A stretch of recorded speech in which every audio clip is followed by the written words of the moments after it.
Good evening, and welcome to Mechanics of the Fourth Wall. Joining myself and Antonio Subrats tonight is David Weiss of Deep Inside the Rabbit Hole. How you doing, David? No, I'm doing all right, man. How are you? Not too bad. Not too bad at all. And how are you, Antonio? I'm good. All's good with me. Excellent. Yes. Well, in case you haven't figured out, the show tonight is about cognitive dissonance. And David is most definitely the most appropriate guest to talk about this, given that he's had a fantastic show last night. And how long ago was Race Wars? How long ago was that? It was that was maybe a month ago or a little less.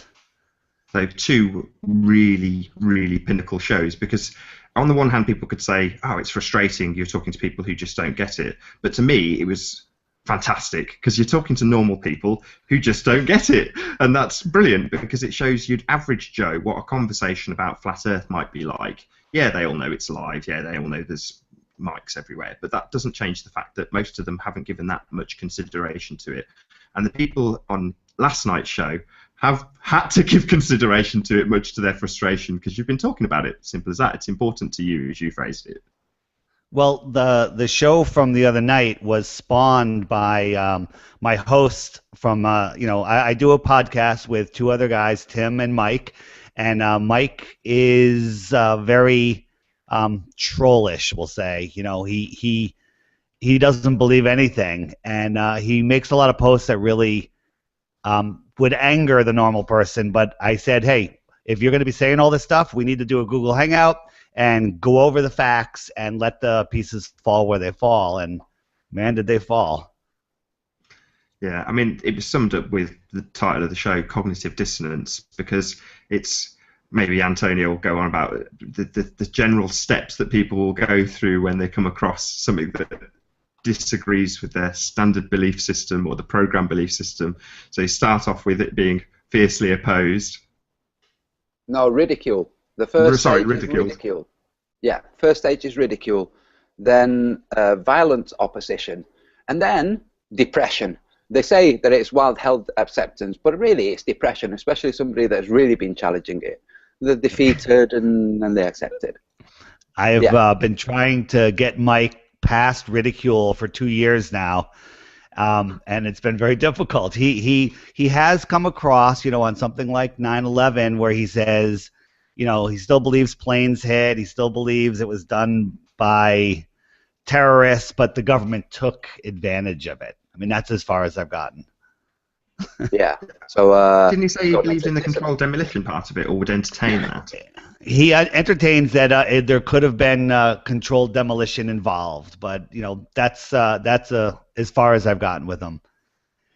I was hoping for more out of the show the other night. I was hoping that he would look at the evidence, but he refuses. So it's difficult. So from his point of view, it was just lucky for the government. You know what? His point of view changes. He doesn't believe. He believes mostly the official story, and there's other parts. And he always accuses me of not knowing what he believes, and that's because it's always changing. On 9/11, when we started Deep Inside the Rabbit Hole podcast, the first show was about 9/11. It was called 9/11 is Dave's Baby, is what the name of the show was. And I schooled him on 9/11, and it was shocking to him, and he believed totally in the official story. He's come a long way since then, but if you compare his beliefs to what the evidence shows, he's still got a very long way to go. And I'm not sure why he can't come a little farther. You summed it up when you said the standard story, because you were starting to tell them about the moon. This was on, I think the show was actually recorded a couple of weeks ago, but you only sent it to me today. But you were talking about the moon falling around the Earth and the Earth falling around the sun, and you started it by saying, this is what you believe. And their answer to that was, I don't believe that. So that's my point. That people defending the ball don't even know what they're defending, and that truly amazes me. I mean, that there's you were the one that put it into words for me that there's 8 billion shills out there defending NASA. Yeah. Well, it is. Yeah. And when we think about cognitive dissonance, we've all had cognitive dissonance at one point or another. The actual phenomenon that's happening when cognitive dissonance is happening is the brain. As humans, we function on pattern recognition.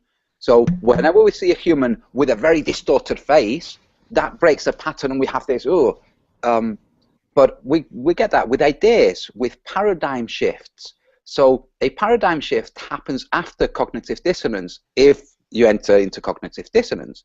But cognitive dissonance is actually the experience of a loss of pattern.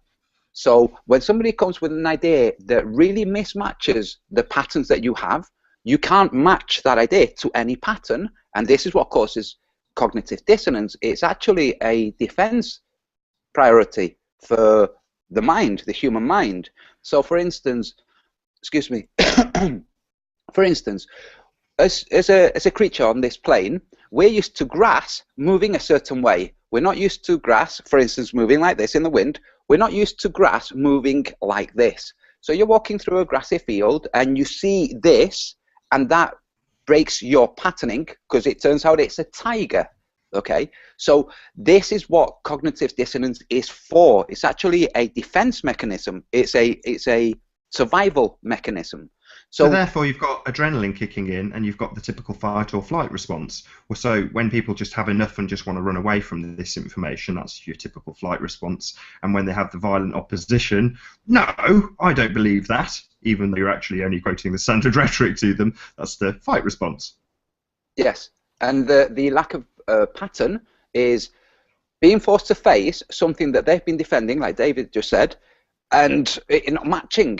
You know, that their ideas not matching with what they've just been faced with, which is in that case the moon falling around the earth and the earth falling around the sun. That's the standard model, and when you make them face it, it kicks in, because in that instance, what they've not experienced before, what they don't have a pattern for, is having something that they believe in, and then being made to face that, not the whole, you know, fallingness, but they're being confronted with it. That's a pattern they've not had. So they respond with it, no, and that's what usually happens. The response is no. People say the word no. In fact, when somebody's bereaved, when somebody passes away, when a horrible accident happens and people hear about it, the first thing they say is no. We do this. When a goal gets scored against your team, the response is no. It's always the same thing. It's rejection.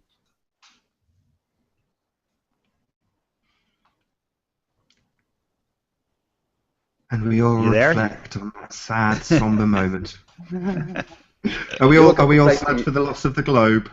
Oh. No, the globe is dead. Long live the globe.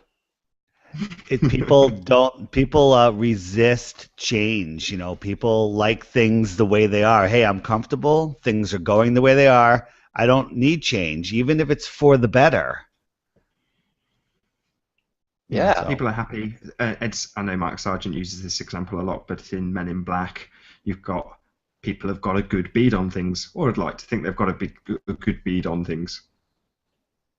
Yeah, and you know, as human beings, we've all faced the cognitive dissonance and the having a good bead on things, and then it turning out that that bead we've got isn't on the correct target.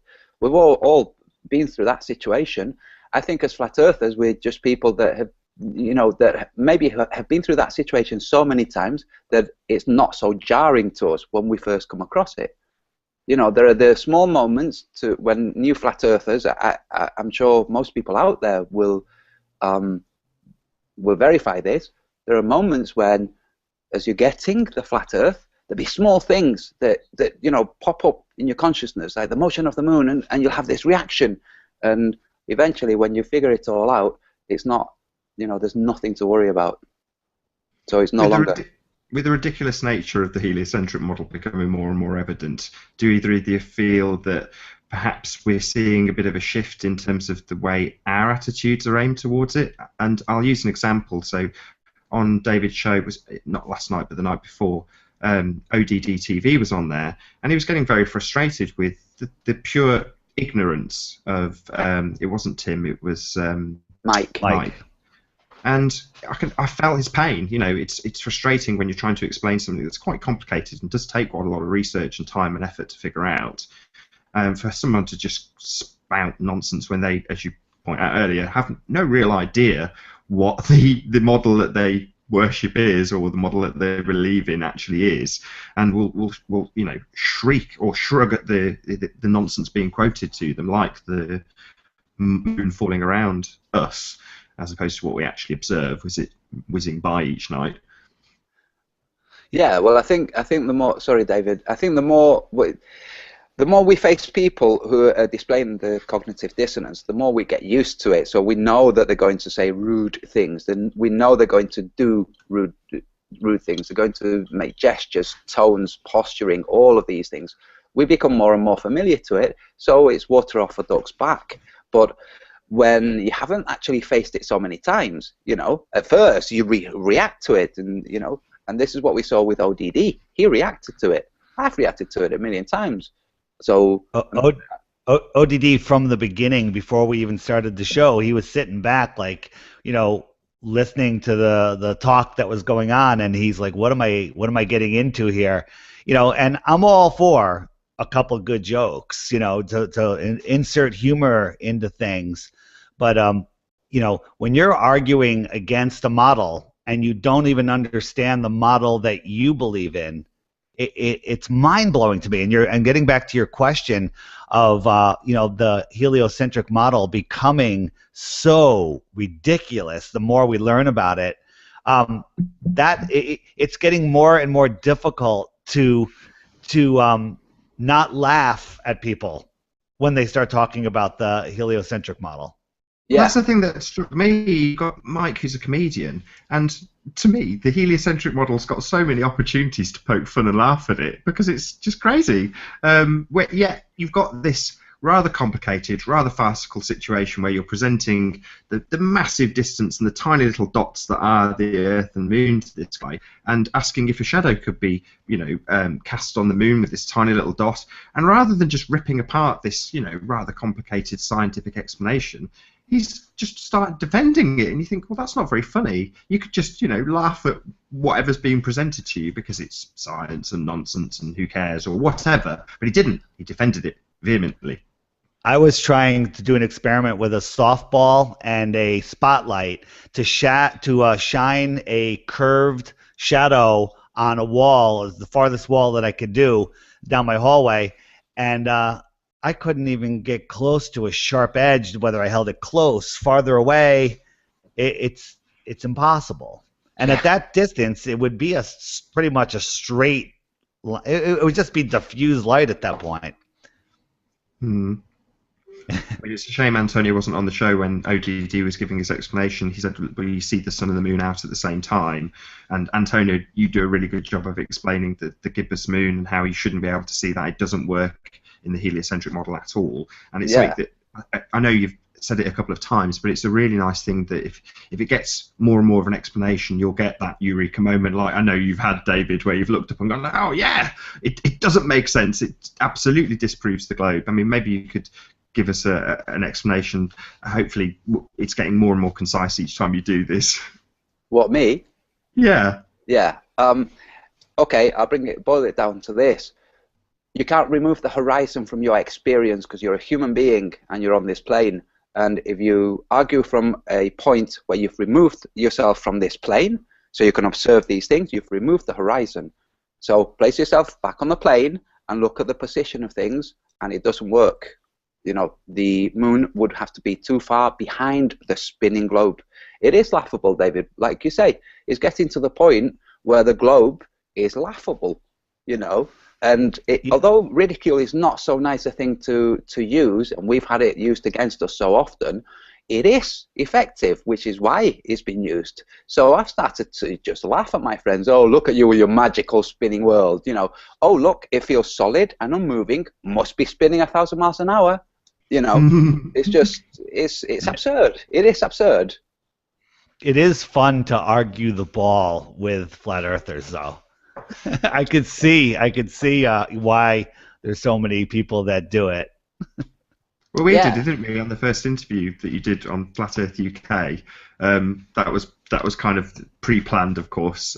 Me fighting the corner for the globe, and it's good fun to do this. Even though I played it totally deadpan, but arguing the toss and then having that constant cycle of coming up against a bit of cognitive dissonance, moving on to the next proof of the globe, coming up against cognitive dissonance, going into the next proof of the globe, ignoring all answers and explanations and research that may have been done, and falling back on your general, vague understanding of how the world actually works. Yeah, do you know, we actually saw cognitive dissonance going on right then in the chat. People were saying, what the hell, Nathan, has he turned? What?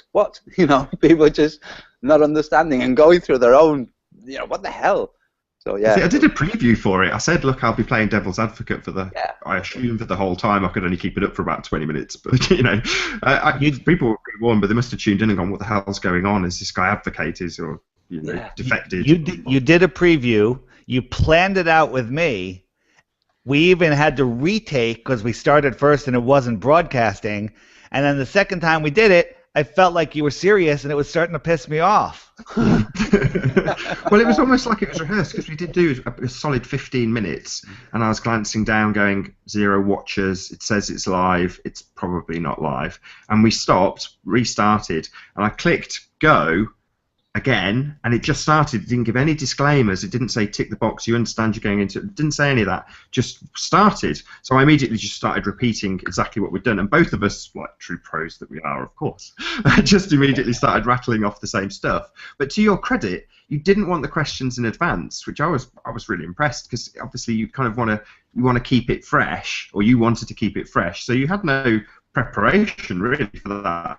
But it's because you've done it. You've probably done it every day since you found out the Earth is flat. With every single person you've talked to about it.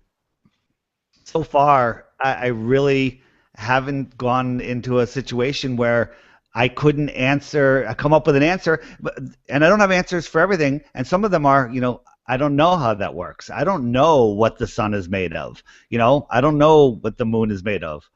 But there's observations that don't work. Just a simple thing. This is I'm standing on the Earth. I could see the little crescent moon up here, and to light it, the sun would have to be where my head is, back over here. But the sun is down there. It doesn't make any sense, and I look at it. Is that the only lit part of the moon? Because in the heliocentric model, half the moon is always lit. Whether we only see the part that's facing us. That was a terrible drawing.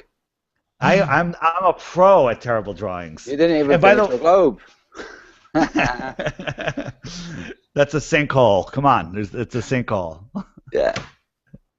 Hey, so sorry, Nathan. With cognitive dissonance, there'll be people in the chat that have broached the subject with friends and relatives, and if you feel that being confronted, the whole energy that happens from a confrontation, if you find it disturbing, don't do it.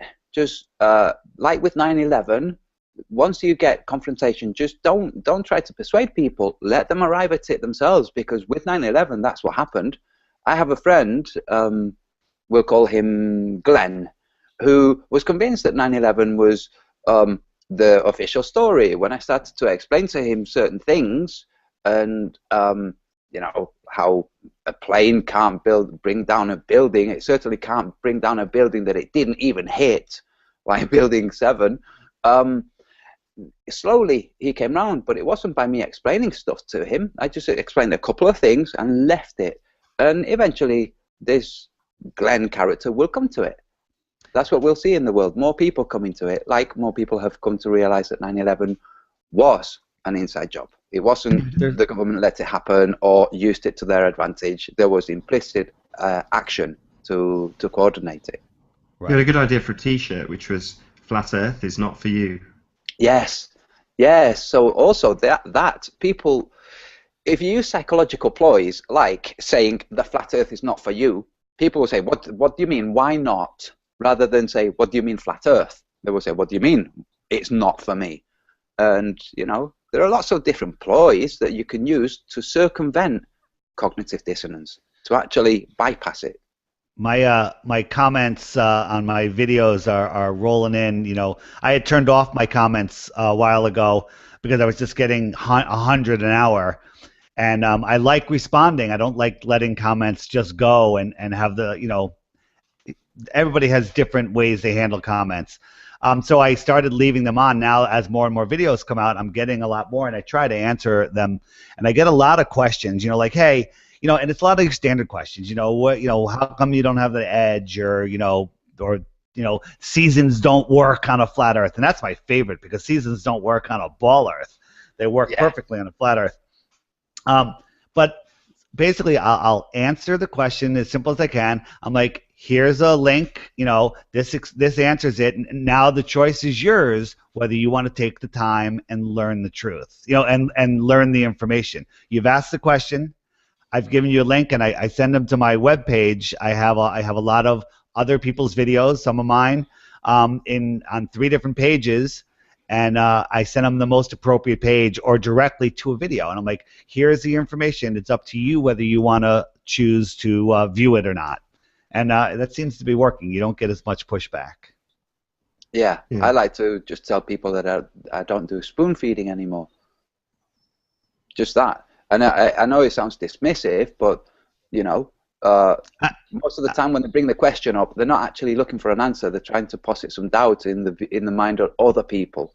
Well, there's that too, but there are a lot of legitimate questions out there. So I'll give them 1 spoonful, and then I'll link them for the rest of the meal. You know, here's the link. I said, you know, all the answers you want are on this page, and like my first Flat Earth page has, you know, the Flat Earth, the Ultimate Litmus Test on it. It has some ODD videos. It's got some full-length videos to bring you in, you know, but that's a, you know, 5-hour commitment to get through that page.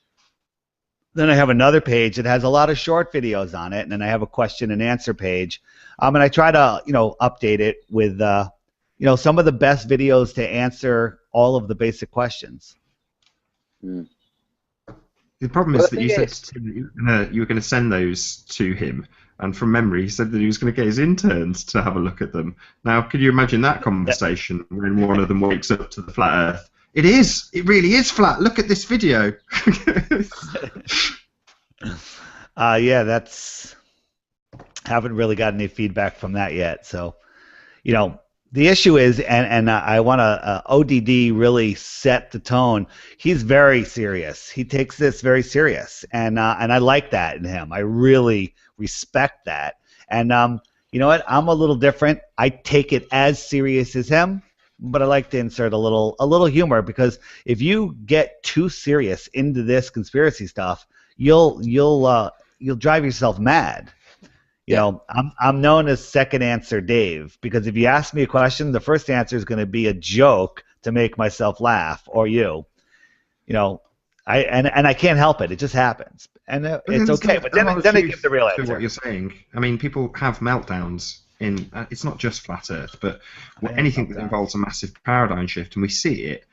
Tiger Dan, and he's got to bring him up, but you know, he's had his moment.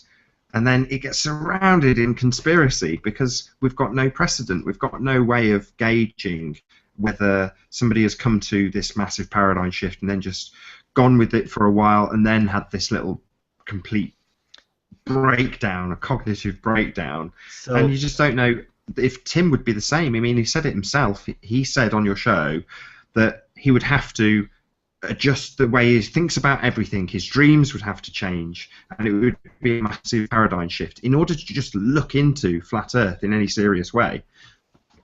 It's a lot of work that you have to throw out. You know, I took a lot of astronomy. I spent a lot of time in an observatory, and I have to throw out all of my conclusions, all of them. But my observations fit into the flat Earth model. Yeah, of course, because it's the real world. Talk about cognitive dissonance and not wanting to really look at the fact the Tiger Dan situation is the big cognitive dissonance in Nathan. He believes that Tiger Dan had a meltdown, but when in fact he's been tortured, probably murdered at this point, and you know, somebody's using his account. I was going to say you almost missed out, replaced by an agent who happens to spout Christian rhetoric. I'm pretty sure it's John LeBon. John LeBron, he's just got a lot more Christian when he's taken over the account.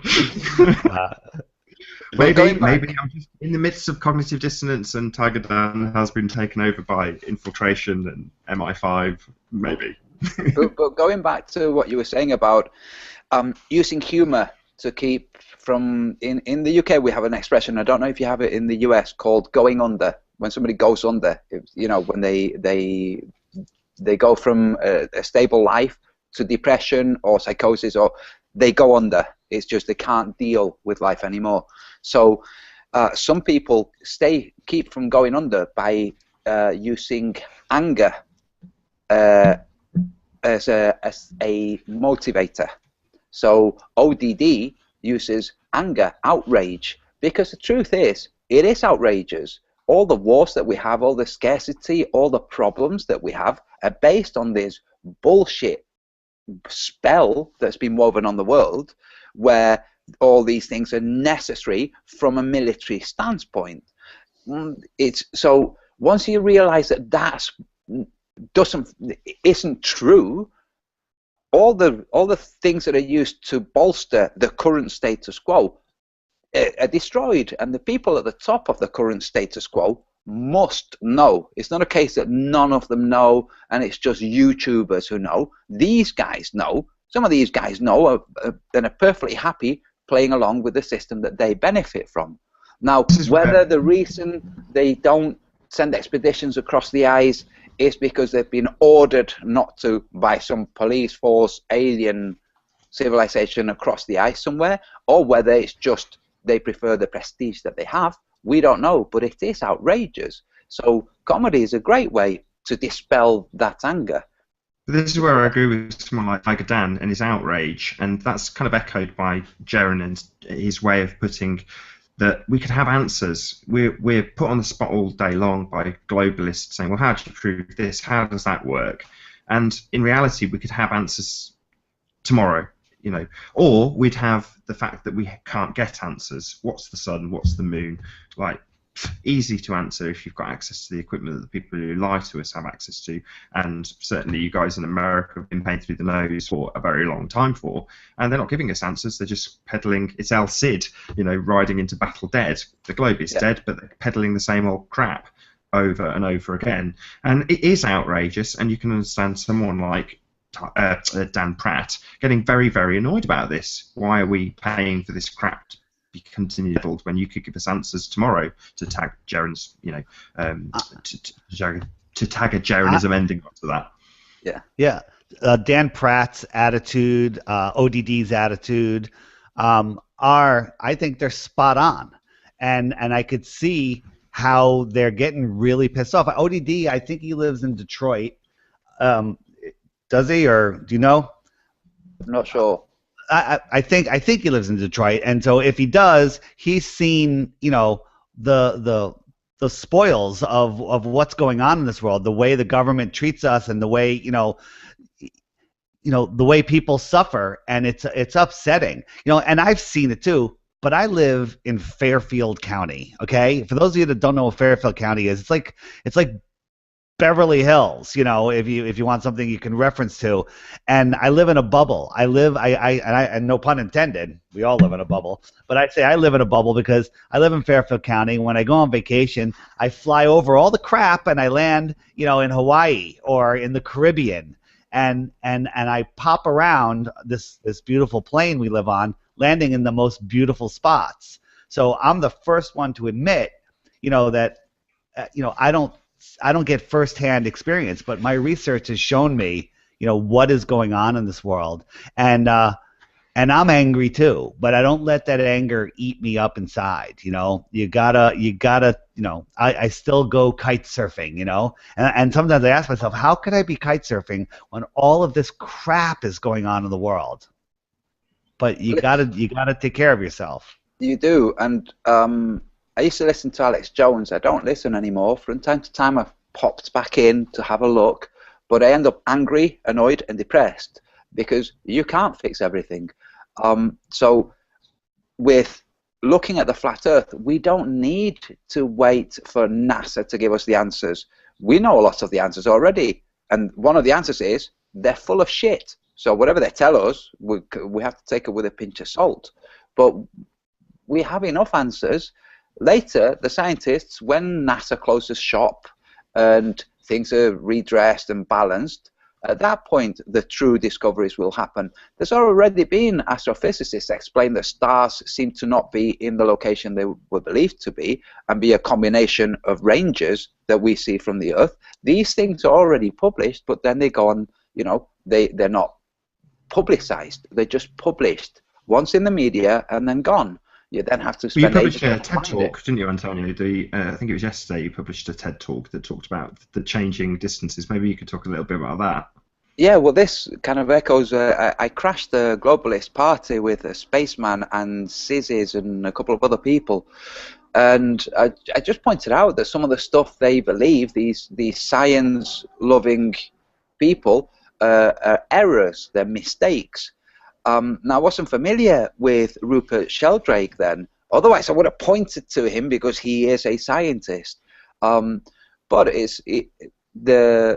the thing I posted yesterday is just basically a much better explanation of the same thing that I was trying to get through to these guys, that the laws of physics are not fixed, and Rupert Sheldrake explains this specifically with avenues that people can then chase if they want to verify it or not. I assume that everybody had seen The Science Delusion by Rupert Sheldrake. It was a TED Talk, and it was banned by TED, along with Graham Hancock, who has a lot of research that I don't agree with, but again, his observations translate into a flat Earth scenario, in my book at least. They do. And TED Talks, which I used to really love, and there is some good stuff on there, but they're owned by Big Pharma now, and they don't want this information. The talk that Graham did was on ayahuasca, and they don't want people knowing about these amazing, amazing plant medicines. That in itself is outrageous, because the point of the ayahuasca and DMT and some of the other hallucinogenics is that the healing ability that they have, especially in people with post-traumatic stress disorder, but lots of other mental health conditions out there, these things are gate kept out of the public forum. It's outrageous. But DMT we don't have is one to of those rely. chemicals that gets released at death. So when you die, you have a natural DMT release. Did you know that?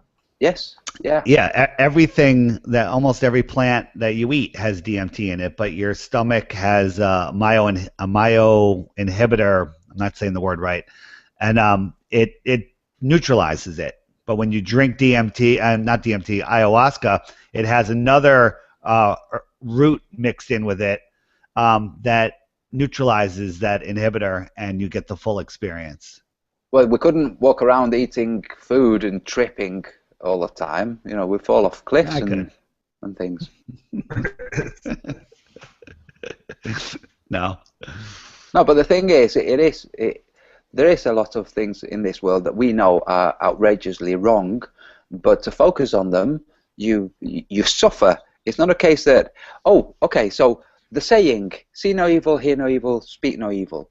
I used to think that this was the most arrogant, self-centered, horrible saying for a long time. The three monkeys or the three monks, the gestures. I used to think, what a horrible, insular, nasty way of seeing the world. And just recently, after the Flat Earth, I realized what that saying is doing.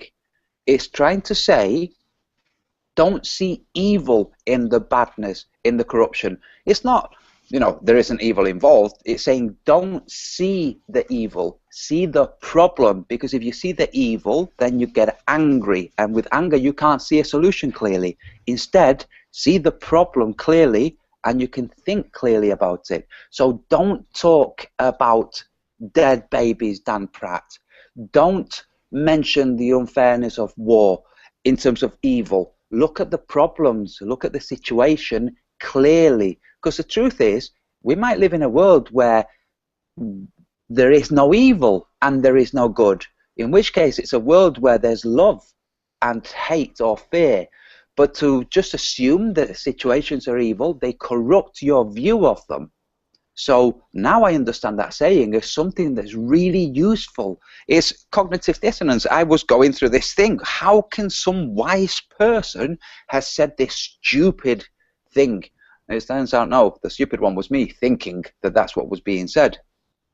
Does this sort of similar cognitive dissonance relate back to when people call each other shills all the time? So I know I shared a link with you two earlier about Polarization Nation. I know David had seen them before. It's sort of similar thing to Jungle Surfer and Russian vids. And these three are continually calling each other shills. And I know Polarization Nation even said that today, and like I say, I've only just literally started watching his videos. I'm new to him. That Russian vids was implanting more programming into his videos that were exposing predictive programming. Now, to me, this is so sort of far-fetched. It's beyond comprehension. But all three of them believe it about each other so vehemently and continue to release. You know, at least 50% of the time I agree with them, and the other 50% of the time I'm throwing stuff at the screen saying what nonsense. But nonetheless, they're all producing really good material, but they all think each other are shills. I mean, this, to me, needs some explanation because we see it time and time again. We also see it with David. Sorry, do you want to jump in? No, I was just thinking the whole shill thing is people are defending, as I said earlier, defending stuff that they don't know, and people, you know, accusing other people of being shills. 99% of the time they're wrong, and that 1% is still in question to me. Yeah. Ultimately, it takes one to know one. I think you said a couple of shows back, Antonio. If you are, I know it's usually CIA that's used. We get MI5 here, whatever, you know. But if you were an agent, you would have to. If you're accusing somebody of being an agent, you would have to have at least worked in that arena to know. Yes, and not only that, but you would never be able to discover that somebody was a shill because it would have a false background inserted into the history. That it's a stupid thing. You wouldn't see their cards if they were shills because it would be trained. They wouldn't leave any markers. The person that's more likely to be a shill is somebody like you, Nathan. Right, No, but that's hard to say. Maybe that's a good example. I don't know. I'm hoping it is a good example. Yeah, or you're just joking. You can't say that you wouldn't be able to see anything because look at the stuff that they do. You know, the false flags that they pull off. They throw out so many clues. They make so many dumb mistakes. Are they mistakes or is this part of the programming? But the thing, are they sticking it in our faces? You know, or they just don't understand. How this branch of humans works, and they're just screwing up. I don't know what the answer is, but they literally put it in our faces for us to find. Well, let me give an example to the listeners. So with 9/11, there was a guy who worked for some news agency who explained having seen the plane fly in through the door at the Pentagon. And he explained that the wings folded back. And later he had another update where he defended having said those things, saying a lot of people are saying to me, blah, blah, blah. So that guy was a shill, but he's only a shill to people who are outside of the 9/11 was a real box cutters. To those people, he's not a shill. To those people, that guy is speaking sense. Okay, so we are outside. We're a different group. In this outside group, it would have to be somebody from the ball earth saying something that we would see, but we're not going to because it's not going to work. You know, we know the strategies that have been used against other conspiracies. We know basically what, agent provocateurs, the whole range. We're freaking conspiracy theorists. We know these things. So shills can only work on an unsuspecting mind. They're not going to work on a mind that's hyper alert. Yeah. Can we come up with a new term for a conspiracy theorist? I say independent researcher. How about somebody that actually just thinks about or looks at, what's clear thrown thinker. at them? Clear thinker. Sure. Yeah. Clear thinkers. Rational thinker. I don't know. Yeah. It's the stuff that they throw us that people believe it's laughable. We said that. It's just absolutely laughable. But here's Yeah. going back to Nathan, going back to the point about the Russian vids and polarization nation and these battles. We still have globe traits in our minds. We're human beings. We grew up on a spinning globe, so we believed, and we still have people out there with status anxiety, with ownership of ideas, with all of these things which come from the globe programming. So somebody doing something that we're doing will be seen as shilly, because this term shill is being bandied around everywhere. So we don't have to succumb to that. We can understand that we have this term shill. Now that's a psyop that's been dropped in there. We have this term that we use, that we through which we monitor the world. Oh, could this person? If you disentangle yourself from those thoughts, you start to see clearly. So let's be clear thinkers.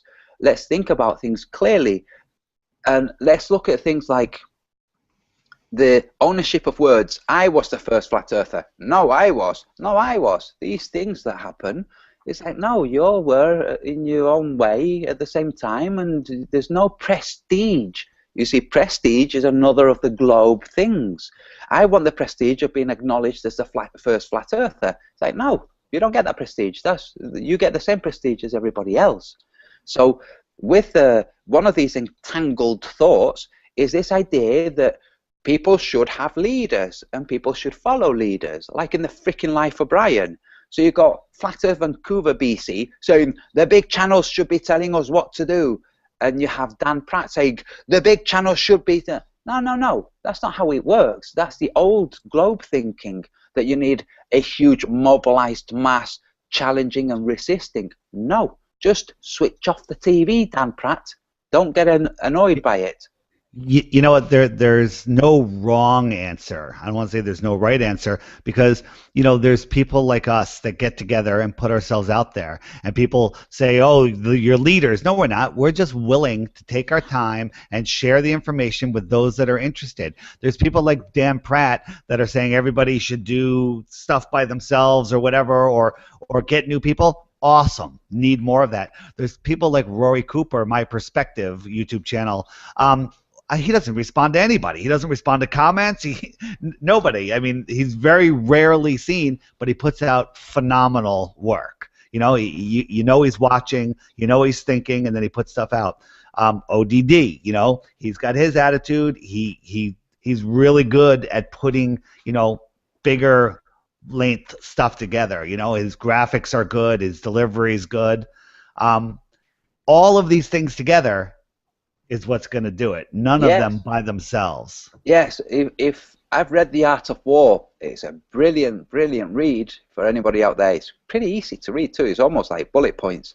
So if we're going to beat this, if we want to see this as a battle or a war, what we're doing independently, separately, in big groups, in smaller groups, all of that is how it's going to go, how it's going to work. Like you said, David, lots of different people doing lots of different things. If we banded together to a movement who had a direction... Sorry, Nathan, let me just finish this. Go on. So if we bind together as a movement that has a direction, that's the best way for us to get beaten. To have Mavericks doing flat earth on the side of a pier, to have like Carly Sunshine Medrano yesterday on Flat Earth and Another Hot Potatoes. Did you see the leaflets that she was showing? They were really freaking cool. They were really well produced. The business cards? That's a brilliant idea. Business cards the and actual, leaflets. like leaflets, and they were like completely original. She'd done everything that was on them. That was all hers, and they were fantastic.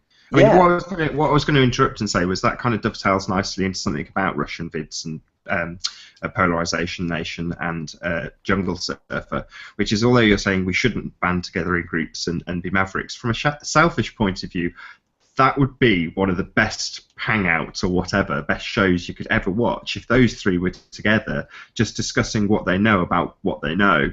And I'm sure all of them would learn something from one another because they're all different in their own way. Well, why don't we try to organise that, Nathan? we can't organise that. I mean, we can put it out there, but I doubt very much they would pay attention to this show if we said that. They'd But probably my point was, sorry Nathan, my point wasn't we shouldn't be binding together. My point was we shouldn't be expecting people to be leaders. Nobody shouldn't be led. Demanding the globe thinking move onto the flat Earth. No, fuck that. The whole leader thing. I mean, we're barely scratching the surface. Today there's 119 people in the chat right now. I would say they all know about the flat Earth. Okay, we all need to go get other people. You know, Dave, allegedly Dave, 11 million people on that television show he reached. Yeah. You know, that should send a wave growing. If 1 out of 100 people scratches their head, you know, we're now getting some momentum. Yeah, apparently they've been in touch with Alex Sargent to go on the same show, which would be fantastic. You know, the more mainstream stuff that happens. I mean, I asked this question earlier. I'm not sure if we covered it that much, but do you think that we are seeing that shift from people ridiculing us to not the direct opposite, not us ridiculing Globe, but sort of seeing it as kind of the Globe is dead. It's kind of a moot point now. You know, in a certain faction, yes, but I go outside and I talk to people. They have no idea. I mean, there's so many people that have no idea. I mean, you saw the video that Math Powerland did with Flat Earth Asshole, and I didn't agree with the way they were asking the question, but nobody had any idea that the Earth was flat. They were just talking about the painting or photo. Yeah, definitely. I mean, like you said, the presentation, it was a shame because he had paint all over his trousers and he's saying which one's a photo or painting. So, and you've got two slightly different images. So it's a little bit, you know, not ideal, but nonetheless, it demonstrated one critical point. Yeah, he did it. No, he went out and did. That was the most important thing. Right. And it showed exactly that. Nobody was there going, well, flat Earth, what? Yeah, I've got a clue about that. I've seen it on the YouTubes. No one had that answer. They were like, well, it could be a photo. At least he went out and did it. You know, I haven't seen a lot of Dan Pratt videos lately. I think he's saying people go out there and get other people. I have one of my favorite videos that I lead people to when they say why is the Dan Pratt video where he says, why do they hide the globe from us? It's phenomenal. Why do they hide the flat Earth? Why do they hide the flat Earth from us? And Dan does a rant, and somebody said it to pictures and images, videos. And it's on my website, Deep Inside the Rabbit Hole, if you want to see it. I think one of the best ways, like Matt Powerland and who was it, Flat Earth Asshole. Yes, Flat Earth Asshole. Questions for anybody out there who's thinking, what could I do, or I want to do something. If you're not already doing something, questions, you know, go to family, go to friends, go to strangers and ask questions. Do you think we're on a spinning globe? And they'll say yes, and then say, why do you think that? And then they will tell you why, and then say, do you think that's real? Do you think that's true? I did it with my 4-year-old niece, and I said, "What? You know, where do you live?"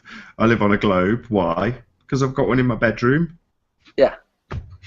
It's like the Plato said they mistake the map for the world. Yeah, it's the same thing. The globe is mistaking the globe for the world. It's like, no, the world is something. It's like CGI. Somebody made a video criticizing one of my videos with CGI, and I've been saying to them, plot it on a freaking globe. You know, so he did this globe, a CGI globe, which is not something that's an actual globe. It's a CGI representation. I took his video, I plotted it on the globe. It doesn't work. It's not pointing how he thinks it's pointing on the CGI globe.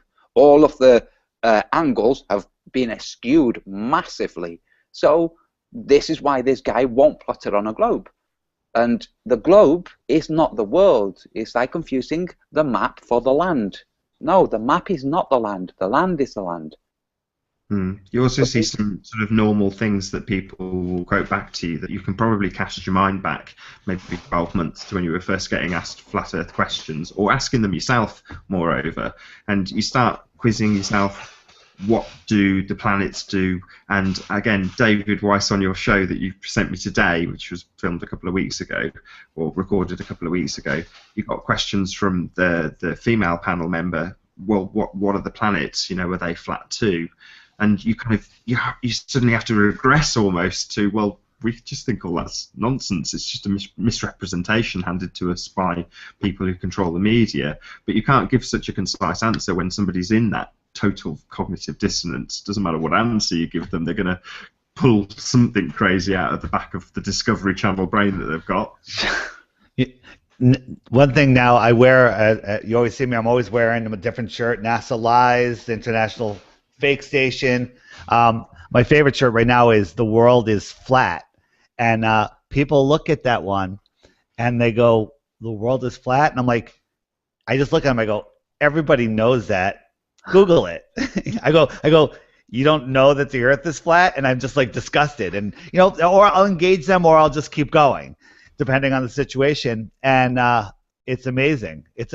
What I'm finding is you can throw flat earth at somebody if you do it right, and they listen, they don't object. They'll listen and they'll be like, wow, that makes sense. Where can I get some more information? And then have a website, you know, have a YouTube channel to send them to. As long as you clearly send them to some place, they're gonna look. And if they take the time and watch one good video, they're gonna watch another, and then it's game over. You've basically given them free crack, and there's no stopping. Yeah, but just roll on the bags under their eyes when you see them the next time, fortnight later, and they're like, I've had 2 hours sleep a night because of you, you bastard. You've ruined my life. I was in New York City throwing some, when we recorded Rabbit Hole, and I had some time to kill. And I was putting my flat earth sticky tape around. And I went into a bar, and I was talking to the bartender and a guy at the bar. They're like, what do you mean flat earth? And I schooled them for a few minutes, and they're like, whoa. He goes, I'm going to look into this. He goes, I'm going to be up late today. And I go, you're going to be up late a bunch of nights. Bring food. Yeah. Do you know what I said, though, to some of my friends? I said to them, do you know, I've discussed it with them. They're still in the globe. I said, when you get it, when you see it and you finally get it, you will laugh your head off. Because there's an element of fear to it in these people. You know, I am convinced that in the back of the mind we have a sentinel that monitors the collective unconscious to stop things coming in which will damage the ego and the rest of the rational mind. So they don't want to look at this because what might come in is the actual truth that you're responsible for your actions, not just your actions but also your thoughts. So they don't want to face that. So I tell them, you will laugh your head off. You'll get it and you'll laugh your head off because it's true. You remove that element of fear. So what does this hypothetical, let's call this person Glenda, let's say you present this to Glenda, what's her reaction? Nothing. Can we use a different name, not Glenda? Glenn. Mary. Glenn. Mary. Mary Glenn. Mary Glenn. No, okay, so Glenn, well, they can't say anything to it. There's no response. It's a standalone statement that they're just like, they don't know what to do with it. And that's why I make it, because they don't have to argue it. They don't have to contest it. They don't have to accept it. But it puts a nice frame on it. Because it's true. When I got it, I was rolling around laughing. And it was laughing from nerves and from a cathartic need to express all this all of my life thinking there's something deeply freaking wrong and I can't, what the hell? And finally it's like, oh, that's it. And it's like, and it's a relief. You know, yeah, like, back to that Mike guy should be making jokes of this because you've got Jaron saying that he woke up one day, he'd been looking into flat Earth, contemplating it. And he woke up one day and just started laughing his head off at the idea of a spinning ball, water sticking on it, spinning around the sun and spinning around a black hole. All of the spinning, you think about it, and you just laugh. You just think, oh, this is crazy nonsense. How hysterical! And you think back about the thoughts that you had when you were being taught the model, the thoughts, the questions that you had, which were valid, which we put aside because obviously we're on this earth, and so the questions you've had don't fit. Like, no. Yeah, What I doesn't fit remember is the globe. really distinctly when I was about 7 years old, holding a bucket full of water and spinning it round because I had an explanation of water sticking to the globe that didn't make any sense, and sort of visualising it and then putting the bucket down and going, No. I don't get this gravity lark. It don't make no sense to me. But you just put it to the back of your mind and Yeah. go on with life. I remember telling a teacher who said that the moon is out in the sun is out in the day and the moon is out at night. And I said, the moon is also out in the day sometimes. And she said, no, it isn't. I said, yes, it is. So she said, out. So I leave. This was in Spain. And then that lunchtime, she comes out. You know, we're all playing. And I said, miss. And she said, what? And I pointed at the moon because it was almost a full moon. Now, this was midday. It must have been at gibbous. But she looked at the moon, and I looked at her like, got ya. So, yeah, I had problems at school. You know, one of the arguments that was brought up in the show, and a lot of people bring it up about flat Earth and other conspiracies, is that they like this is a psychosis or an issue where you want to feel important. You want to feel like you're the smartest person, and it's you know, you have a disorder. And they blame it on that, but in fact the opposite is true, because we're the ones that had to lay down everything we've ever known and throw it out and start over again and admit that we were duped, and that's very tough to do. You know, I don't think we're the smartest people going, but we've seen through an illusion. You know, it's like if you don't know there's a problem, you're not going to look for a problem. Everybody thinks they understand the globe. You know, makes perfect sense because this is the way it is. We've been told that, and there's no reason to question it.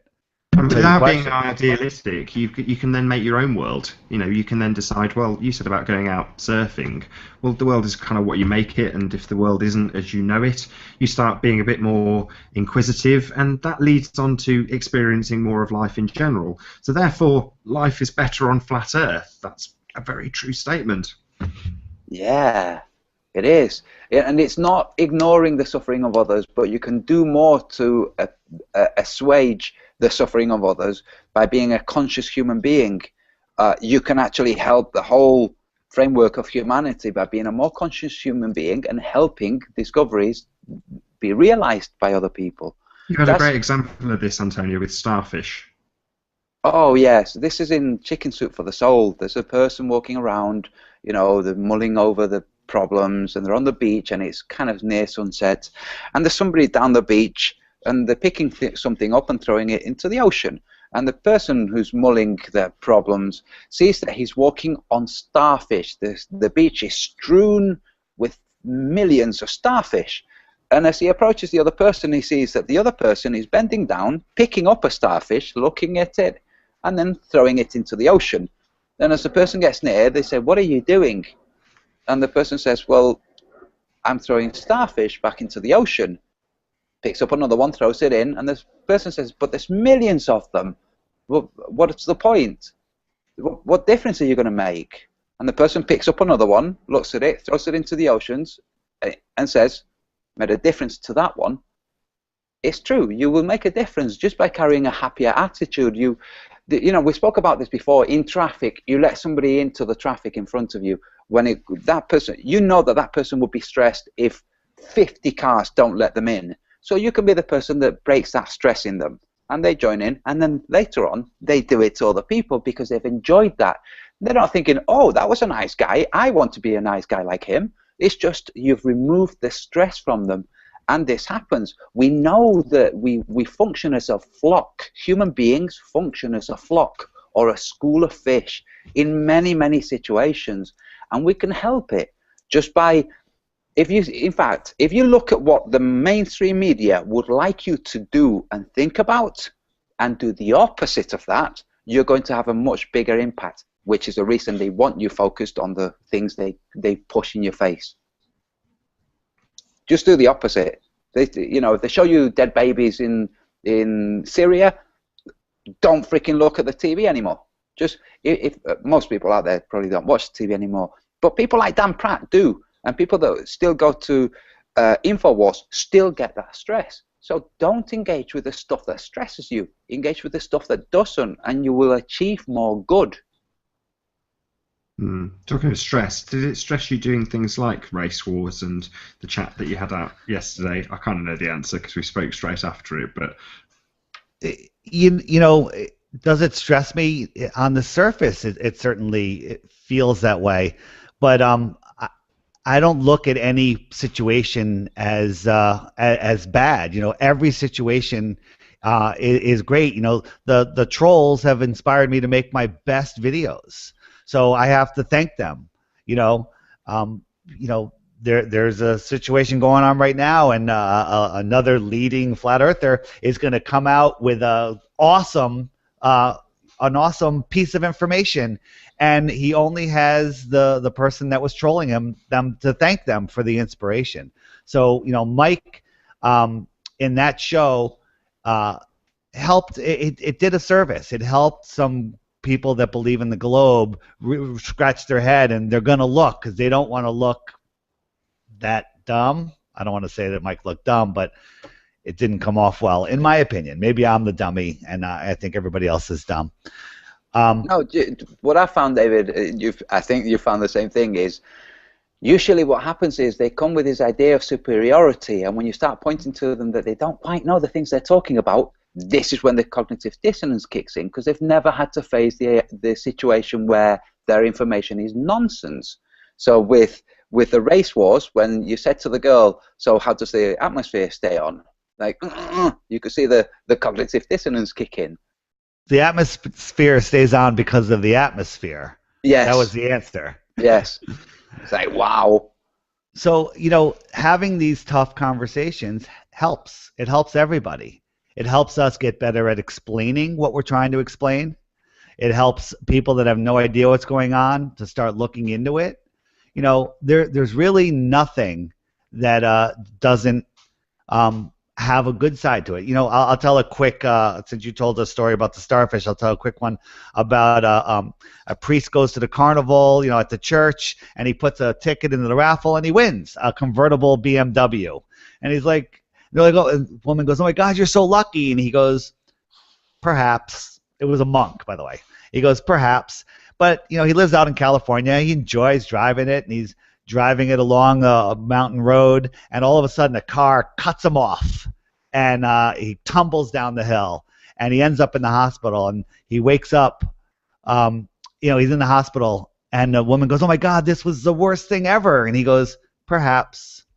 And while he's in the hospital, there was a major rainstorm, and his village where he lived had a mudslide, and everybody died. They're all buried. He's like, oh my God, it's the greatest thing that you were in the hospital. Otherwise, you would be dead. And he's like, perhaps.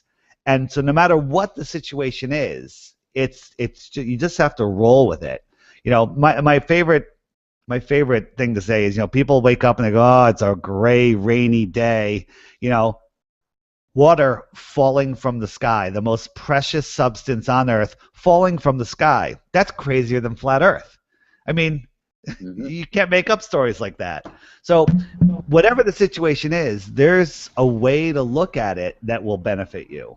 I mean, and I'm not being like, you know, when you said, hey, you see dead babies on the TV, turn away, don't pay attention to it, that's a little deceptive. You know what? You have to see what's going on, and then you have to take that energy and move it somewhere else to make the world a better place. Yes, what I'm saying is, when that energy gets you down or makes you angry, then stopping. If somebody kept coming up to you and blowing a klaxon in your face and it was disturbing you, you would stop hanging out with that person. So sometimes that person is actually the television, and that's what it's doing, is blowing a klaxon in your face. We are regarded as that klaxon.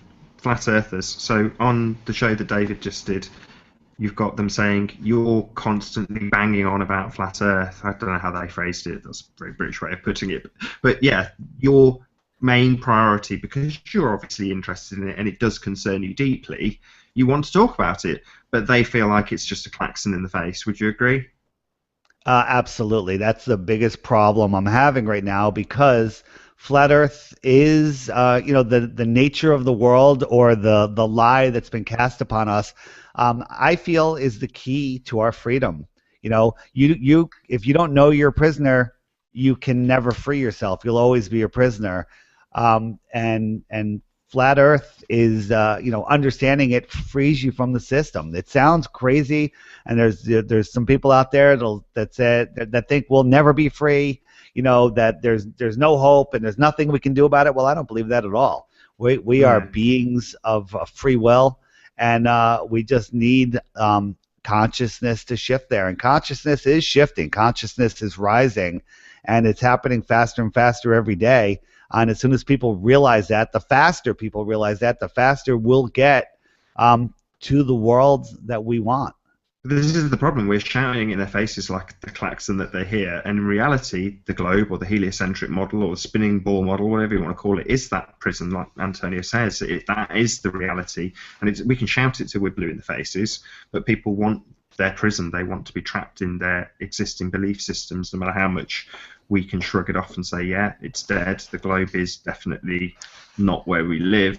I just want to fall back on it. I was just going to say one thing, which was about ODD, which was when he was pointing out to Mike that you say you don't care, but you're here, you're chatting about it, and we do care. We do take this seriously. We have researched it, and it's just basically belittling people who've actually looked into this. And that frustrated him. ODD's attitude, he I don't want to say angry, but he takes this seriously. It's a very serious situation to him, but he doesn't transmute that into anger. He transmutes that into amazing messages. Yeah. Right? You can take that anger and yell at people and stuff, or you can take it and create an amazing video that will enlighten people.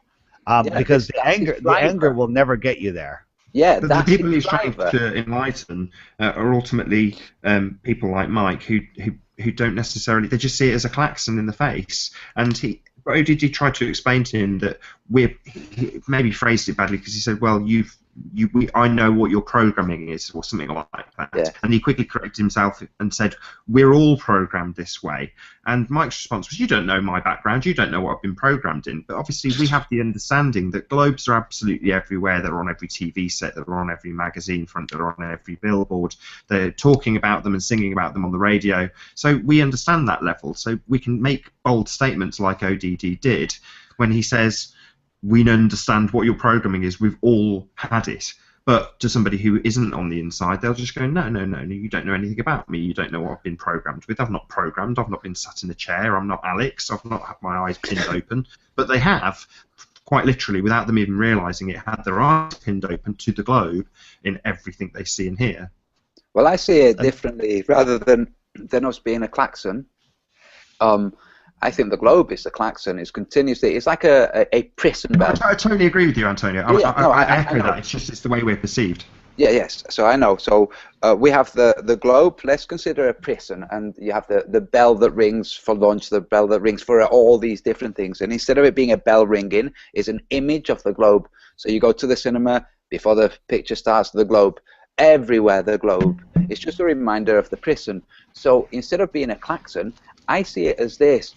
People live in a prison. They're imprisoned by a spell that tells them they're on a globe. And we're just people saying, psst, there's a way out here. That's all. That's all. There's a way out. And the truth is, it is a way out. It's a way out of the spell. Because it really is a spell. They believe that they're on a spinning globe.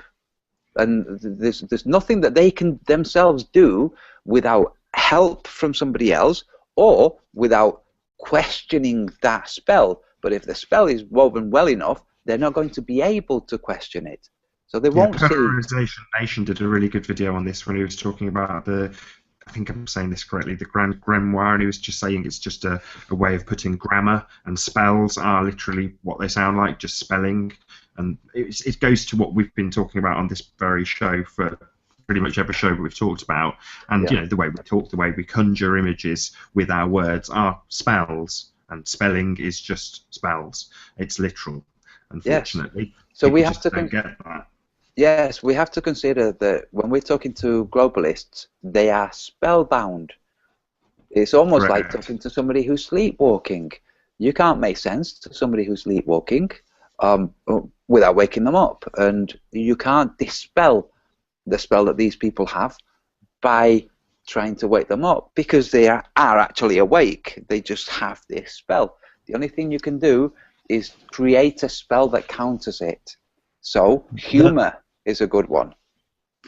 The argument that Mike and others in his camp are fighting, they're saying that it's a religious cult that we're in, and we're zealots, and there's no rationalizing with the religious zealot.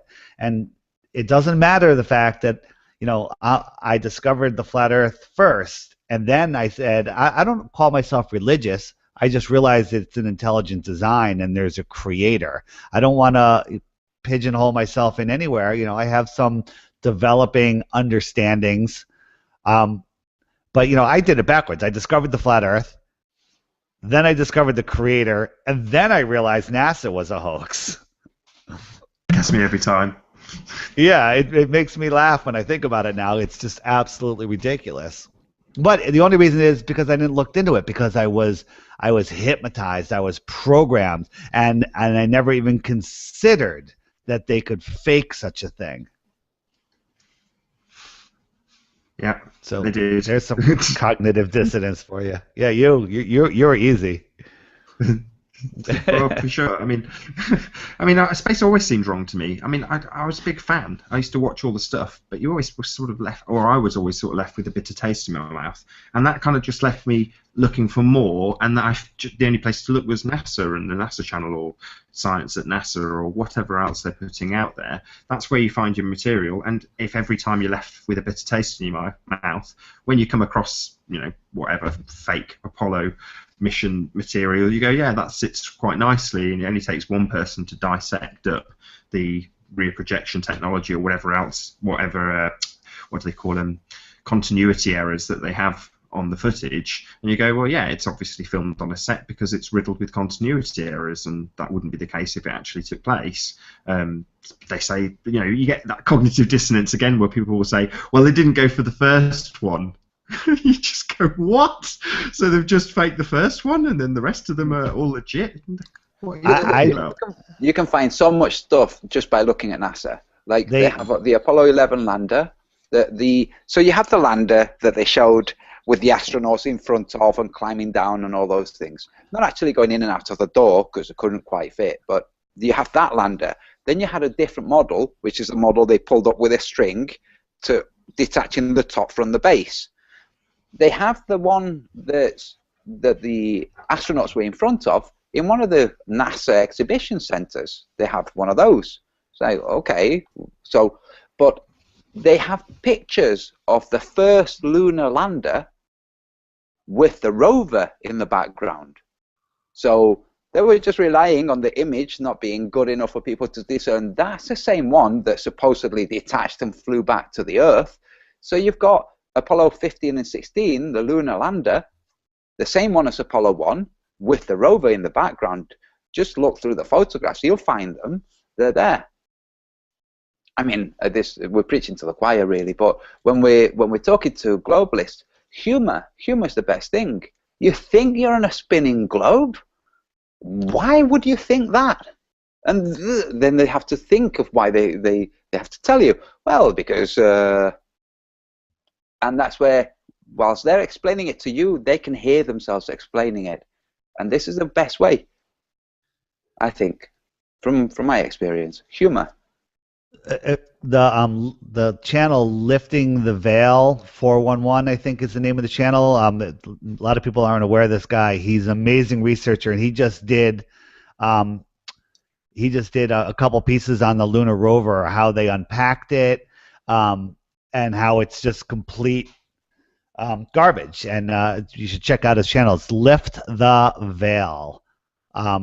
And his last two videos are amazing. It's basically they just used an old Jeep from the Vietnam era. Yeah, it's good. You can see he's got the it's basically just a chassis with a couple of modifications. But yeah, But it's like, the whole unloading it's a blow up thing. It's like a balloon, and it's complete. I mean, it's as you look at it and you just have to laugh. well, didn't So SpaceX just send an inflatable attachment for the ISS? That kind of Right. went away very quickly, the explanation about that. But I mentioned this to my globalist friends, and they're like, well, let's see what NASA says about it. And I go, okay, have a look. Oh, well, look, it's completely feasible. They say, it's supposed to be in the vacuum of space. well, that makes perfect sense. It would blow up perfectly. It would stay nice and taut. Yes. Don't get me started again, Antonio. There was Love one it. of the epic images that they had the lights in Australia on the nicely, beautifully lit so-called time lapse from Epic, and the explanation that they gave for the lights being in the wrong part of Australia was forest fires, and everyone just reads what NASA have to say about it, and they just go, yeah, there was forest fires. Yeah. Does anybody find that you just called it Epic, but the full name is the Epic DSCVR, Epic Deceiver. Oh, Deceiver. I love It's it. the Epic Oh. Deceiver. wow. Yeah, it's like the Yeah. Lucifer telescope. Right. Yeah. Wow. They want us believing in the good, bad. That's what they want. They want you to be believing in God and believing in the devil and good and bad and evil. It's the same in every piece of predictive programming you see. Star Wars is always going to be the best example of this. They're just showing it you so that you believe in it. It doesn't matter if it's sci-fi or at your church. If you've got fire and brimstone in the back of your mind, you're going to be pretty terrified most of the time, and that's a great place for them to keep us in fear. Mm-hmm. That's the whole control method. If we're in fear, we're disconnected from our true power, and that's all they want. Because if they do that, they can control us. Because we'll ask them to control us. We'll allow it. But as soon as you wake up and disconnect from the system, it's like the starfish. You made a difference to that one. But as you do it, other people around you will do it. And it is growing. How fast? That's the question. It's accelerating. So hopefully it geometrically progresses. But it all comes back to oneself every single time. So Dan Pratt, using the second example of the show, so thumbs up to Dan Pratt, like and subscribe there. But yeah, Dan Pratt was talking about going out and actually picketing the TV stations to stop them broadcasting, because that's what's the ultimate control system. And in a way, I kind of agree with him. It is the ultimate control system. But for a very, very long time, TV was removed from my life for financial reasons. And I think in no small part that helped me to ignore the nonsense because I wasn't being exposed to it. And you said it earlier, Antonio, it's much easier to explain to people that they don't need the TV, they can just turn it off. Because if you actually went and picketed at the TV stations, the people who lost their TV signal would want to know why, and they demand TV back to find out why on the local news. So it's kind of much easier to just say, look, you've got an off button, you don't need TV. And again, Jaron, second example for him as well, but he said, I've got rid of my subscription to cable and haven't looked back. And as a net result, you're more inquisitive, you're finding better use for your time, you're enjoying life more than being glued to the gobble box, being told what's what in both fiction and science fiction and in everything that's presented to you as fact. Yesterday in the UK, we had, I heard this on the radio. The only time I ever hear the news is on the radio when I'm driving somewhere. The Metropolitan Police had issued a public apology for having a Muslim terrorist drill in the Trafford Centre, which is a huge shopping mall here in the UK, shout, "God is great." They issued an apology for this. I haven't seen it on the news, on the television, because I don't watch, but I would wager that there was no airing of this on the television, because I'm pretty sure what's happening in the UK is the police are saying no to a lot of the things that they're being asked to do. This is just a heads up for the UK people out there. By the way, for all the UK people, we're having a meeting in Oxford on the 11th of June. We're meeting at the Radcliffe Camera, which is a brilliant, beautiful, ancient library, and we're we will be having a picnic, and if the weather turns, we will be going to the Bear Inn, which was built in 1242 when everybody knew that the world was flat. So if you're in the UK, please come along. You know, you'll meet people. You'll be able to really relax and talk about whatever you want to talk about without having people challenge you all the time. And if you're outside the UK and you fancy making it, it's Oxford. It's a beautiful city. So there, I just wanted to say that. On a different subject, David, was ODD, I don't actually know his name, but was he cool after the show? Did you get back in touch with him? And So I ended the show and quickly called him. He didn't answer. Texted him a little bit. Then I called him and we talked for about 10 minutes. And he was cool. He was he was a little shaken by Mike, but he saw the value in it. He actually watched the show again with his girlfriend afterwards. He was like, where is it? And I was like, it's up. You can just go watch it. And so he wanted to see it again, and I think that show has its importance, has its spot in the mix of what it takes to wake people up. You know, some people will wake up by Stinky Cash's "How the Sun Works" video. Some people will wake up, they need all of Mark Sargent's clues.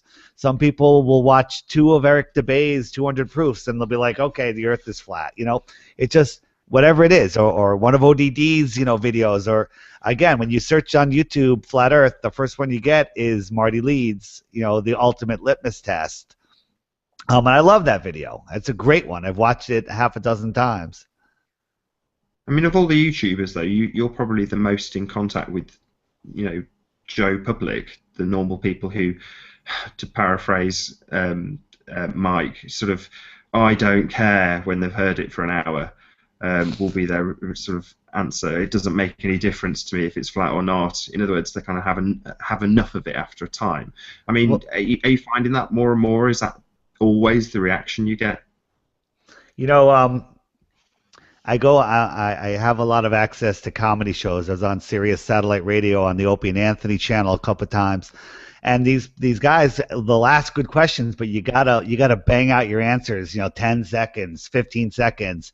But you're reaching a lot of people, and I know it's good when the callers start coming in freaking out, and I'm like, okay, people are freaking out. This is good. This is good. I have some opportunity to go on some other shows, which I'm not going to mention right yet. And it's never easy, but it's a lot easier when you're right. Like I would never go on a show to defend the ball, because there's too many things that people can say. Antonio has to go pee.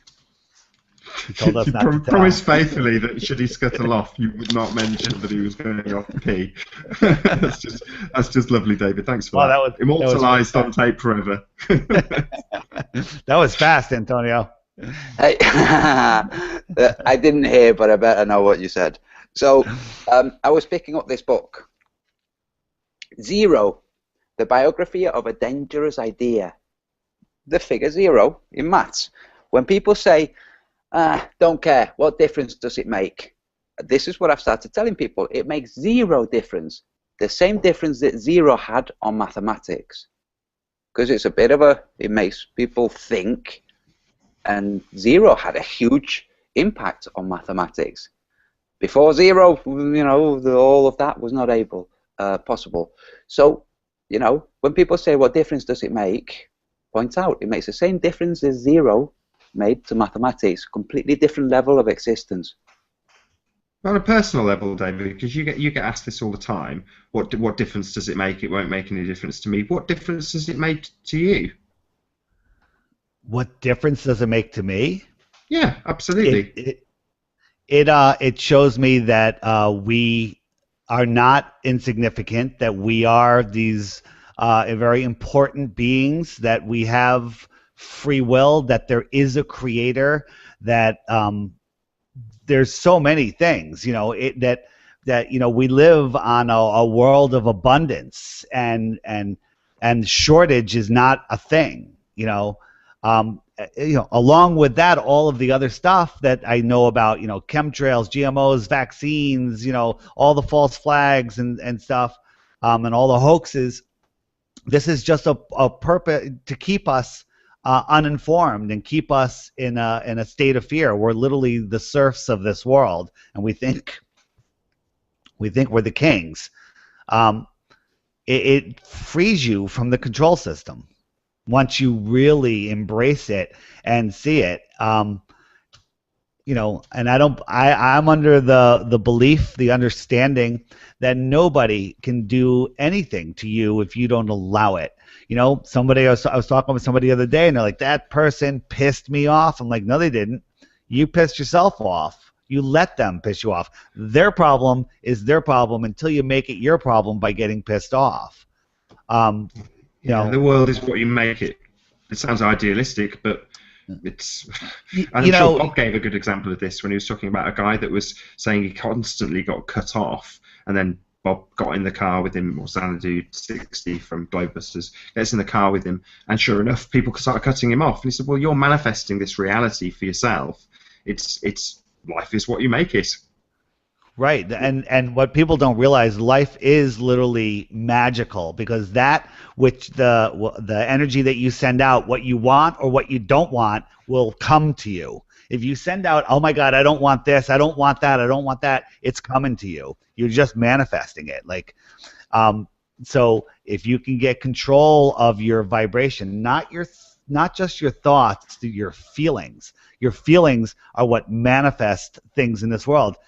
Sounds crazy, but I'm a living example of it. It happens all the time. I mean, I've created things that are just insane in the material world. If you believe all the crap that they taught us in school, some of the thoughts that I've had are ridiculous, but I've manifested them. They work, and now they're in my life. Yeah, you said about a job, didn't you? You the way you phrased it was, I've got this. Oh, yeah. I mean, basically, I was told, we're not hiring anybody. You have to have 5 years experience in the industry. I had none. I knew nothing. We're not hiring anybody. We only have salesmen in the areas that they'd be selling, and Connecticut, where I live, doesn't have a program, so we're not hiring anybody. We're actually firing people. And that's it. And I felt, yes, I got this. And I got it. I mean, and that's insane. But it's your feelings will, everybody's had the experience where they saw something or a situation or whatever, and they're like, I'm getting that. Whether it's a physical thing or just a situation, they knew they were going to get it before it happened, and then it happens, and then you get it, right? So you really manifested that with your energy in your life. But, there's people like, well, it doesn't work. I want $1 million. And basically what they're saying is, I don't have $1 million. And that's the energy that they're sending out. It's not just your words. It's your inner belief. If you believe it to be true, it will manifest in your life. So as it's the subject of this particular show, what about people like Mike who say, I don't want this? Does that mean that they're just going to manifest it more and more when they say, I don't want to have to dissect up a flat Earth video, that's just going to become abundantly clear to them whether they want it to or not? In other words, the question might be better, is it a fact that once you've taken the blue pill and said, no, I want to stay in the normal globe Earth, that you've been exposed to it anyway and you're just on that path whether you like it or not? I think what they don't want to manifest is stupidity. This is what happens. I don't want to seem stupid. I don't want to seem stupid. And so they seem stupid all the time. That's, I don't want this. They keep getting that. So when it comes to, and they reject it, they'll respond with, I don't care. So, yeah, you do. It's like a bad relationship. Like, you're in a bad relationship and you pretend that it's okay, and you stay in a relationship, but it's not okay, and it's not okay, but you pretend it's okay. Okay. It's familiar. It's what you know.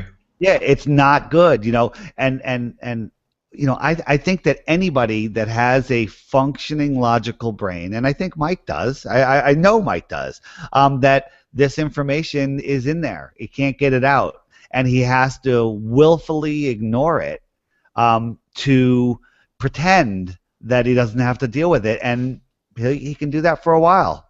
Maybe he can do it for his whole life. And that's not just singling him out. Everybody, most people do that, and to some aspect in their life where they pretend that it's okay, that it's not happening. Like I'm going to grow a garden outside, and I'm going to pretend that all the crap from the chemtrails falling out of the sky is not poisoning my garden, and that my vegetables are truly organic. Deep down inside, I know that I'm eating poison. Hey, get yourself an orgone. Put an it in the orgone garden. Yeah, Yes. Put it in the garden. Yeah. Well, that's okay. I'll do it. Have any of you seen those photographs from Germany, where people have started making the orgone cannons? I forget what the proper word is. It looks like a cannon. It's a series of 6 rods with minerals at the bottom. They have them in a plant pot. They're about 6 foot, 5 foot tall. They look like a freaking cannon, and they have hose pipes coming out of this bucket. You can put the hose pipe into water and you'll create rain, or take them out of the water and you'll create clear sky. Somebody took a photograph over Germany where a group of 4 or 5 people had tested these, and it's a panoramic picture, and you've got these circular holes in the clouds, which are chemtrail clouds, that are completely crystal clear. And people are using these in Spain. In the north, they're using this for rain. It works. These things work. It's crazy as it might sound. So it sounds crazy. Yeah, so put one in your garden and you won't have any chemtrails there. Will it stop it from drifting down? The stuff is falling out of the sky. Yes. So it'll just stay clear. It will be like a funnel of clearness. Yeah. I believe it, but I completely don't believe it until I do it myself. Yes, so this is Wilhelm Reich. Look into anybody out there. Look into Wilhelm Reich. This guy was killed in prison for what he was showing. And the X-Files, the original TV series, made a special where they had a character playing somebody like him who was a charlatan, called the Rainmaker. This is a true story. Look into it. You'll be fascinated. It's orgone energy. The Scientologists have taken this truth and involved it with their religion because it's true. I mean, it's one of those where the media has obviously created that spin, and you said the guy been killed. I mean, I don't know anything about it. So. He was killed in prison, and when there was an inquiry into it, they found the ledger for that day's visitors just ripped out of the ledger, the page. So, a guy who's discovered something and has importance that could be put onto our lives is ultimately not part of the standard media. Instead, the spin we get tells us of an evil man who's a charlatan, and this happens time and time again. But we get it through our education system to the point where we have people who understand a lot of the crazy anomalies in the heliocentric model and have looked into them and studied them, and then have in days gone by, I would have called it intellectual superiority. They understand how the model works. If you come up against them with something that doesn't seem to make sense, there is actually 99 times out of 100 in the heliocentric model a good explanation for why it doesn't make any sense. You can explain it away with maths or whatever. And when this information is presented or put out there, those people who currently have intellectual superiority take great aversion to the fact that we are saying they're wrong. So you get people like James Panda, who's a very smart guy and understands exactly how the heliocentric model works, understands maths, is clever. But when you basically say, well, we think that your knowledge and understanding is wrong, it knocks them off their perch, knocks them down a level that potentially they could rise considerably above if they just didn't take just what they've read and understood and studied and looked at it with a different hat on, perhaps. So I don't know, a better way of phrasing it. Maybe you can do a better job, Antonio. Yeah, well, it's just when people have book smarts and they haven't stopped to check to verify whether those book smarts are actually smart or just a misconception or an error, or maybe not kept up to date with new developments, they will face a situation when they come across somebody like us. Well, we will challenge that. And we'll point out, how, astronomers looking at stars at the same time will be looking at a point of convergence rather than parallel lines leading off to light years away in space. The point of convergence is close by. unless they stop and think of this, they won't stumble across it. And astronomers who do stumble across this will very soon stop being astronomers. So with people like James Panda, the book smarts aren't quite so smart. And with this problem where we have people thinking that we think we're superior, and that we think that they're dumb, we were there. We were globalists. We were on a spinning earth, believing it, under the spell. And even if you explain to them that once you arrive at the realization that you were under a spell, that the world is actually static, flat, there's a creator behind it, that we don't know what we are, we don't know what the whole thing is, and that there's no superiority. So we're not superior to them. We're just out of the spell. They're just as important in terms of an experience as we are. Even when you explain this to them, they will turn it. The cognitive dissonance will kick in, and they will say things like, "Well, you're making me feel stupid right now." Or you're this is exactly what happened with Mike and Odd. So Mike says, well, you're putting yourself in a position of grandiosity, and and Odd just said, well, no, you're just ignorant. And like you say, it's back to them feeling stupid. But what I'm saying is there's a different type of person like James Panda. Have you come across this, David, where you have actually got somebody who really does know how the heliocentric model works, and chances are better than perhaps you do, and they will challenge you, and you're in a position where their on-paper explanation is actually very good. You just haven't had the opportunity to maybe debunk that particular explanation. Have you come across that, or is it always Joe Schmo? Sorry, let me just jump in. I have debunked that with Jem Panda, and he wouldn't let it go. But I pointed it out, and he wouldn't venture there in his mind. He wouldn't go there. Yeah. It's back to cognitive dissonance. This is exactly why I bring him up. It's just a different type of cognitive dissonance. All I did was I said to him, can you tell me where, because he knows a lot about astronomy, I said to him, can you tell me where on the Earth you can look directly away from the center of the Milky Way? Directly away. So if we're on a globe, and some of that globe can look directly towards the center of the Milky Way, there would be an opposite place on that globe where you can look directly away from the center that the other person on the other side of the globe is looking from. And there isn't anywhere, because we're not on a globe. It's not we don't have a hemisphere from the north and a hemisphere from the south of constellations. We have like you said earlier, David, we're like in a bubble where all of the constellations are in a hemisphere, all of them. There's no bottom hemisphere. That's it. When they show you the star view, they show those two circles, and both have just got a slightly different section of the Milky Way through both of them. Yeah. So let's see which way you can point away, and they can't, because there isn't a point. Because the Earth is flat. Yes.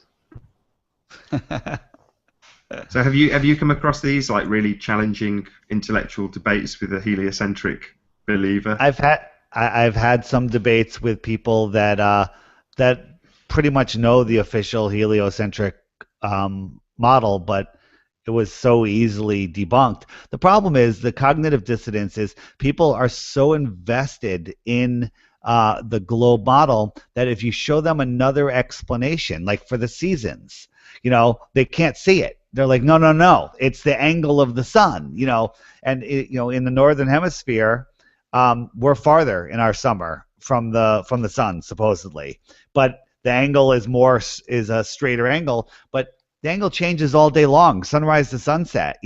Instead of 45 degrees, it's 1 or 2 degrees off the horizon. It should be freezing if that angle thing was true.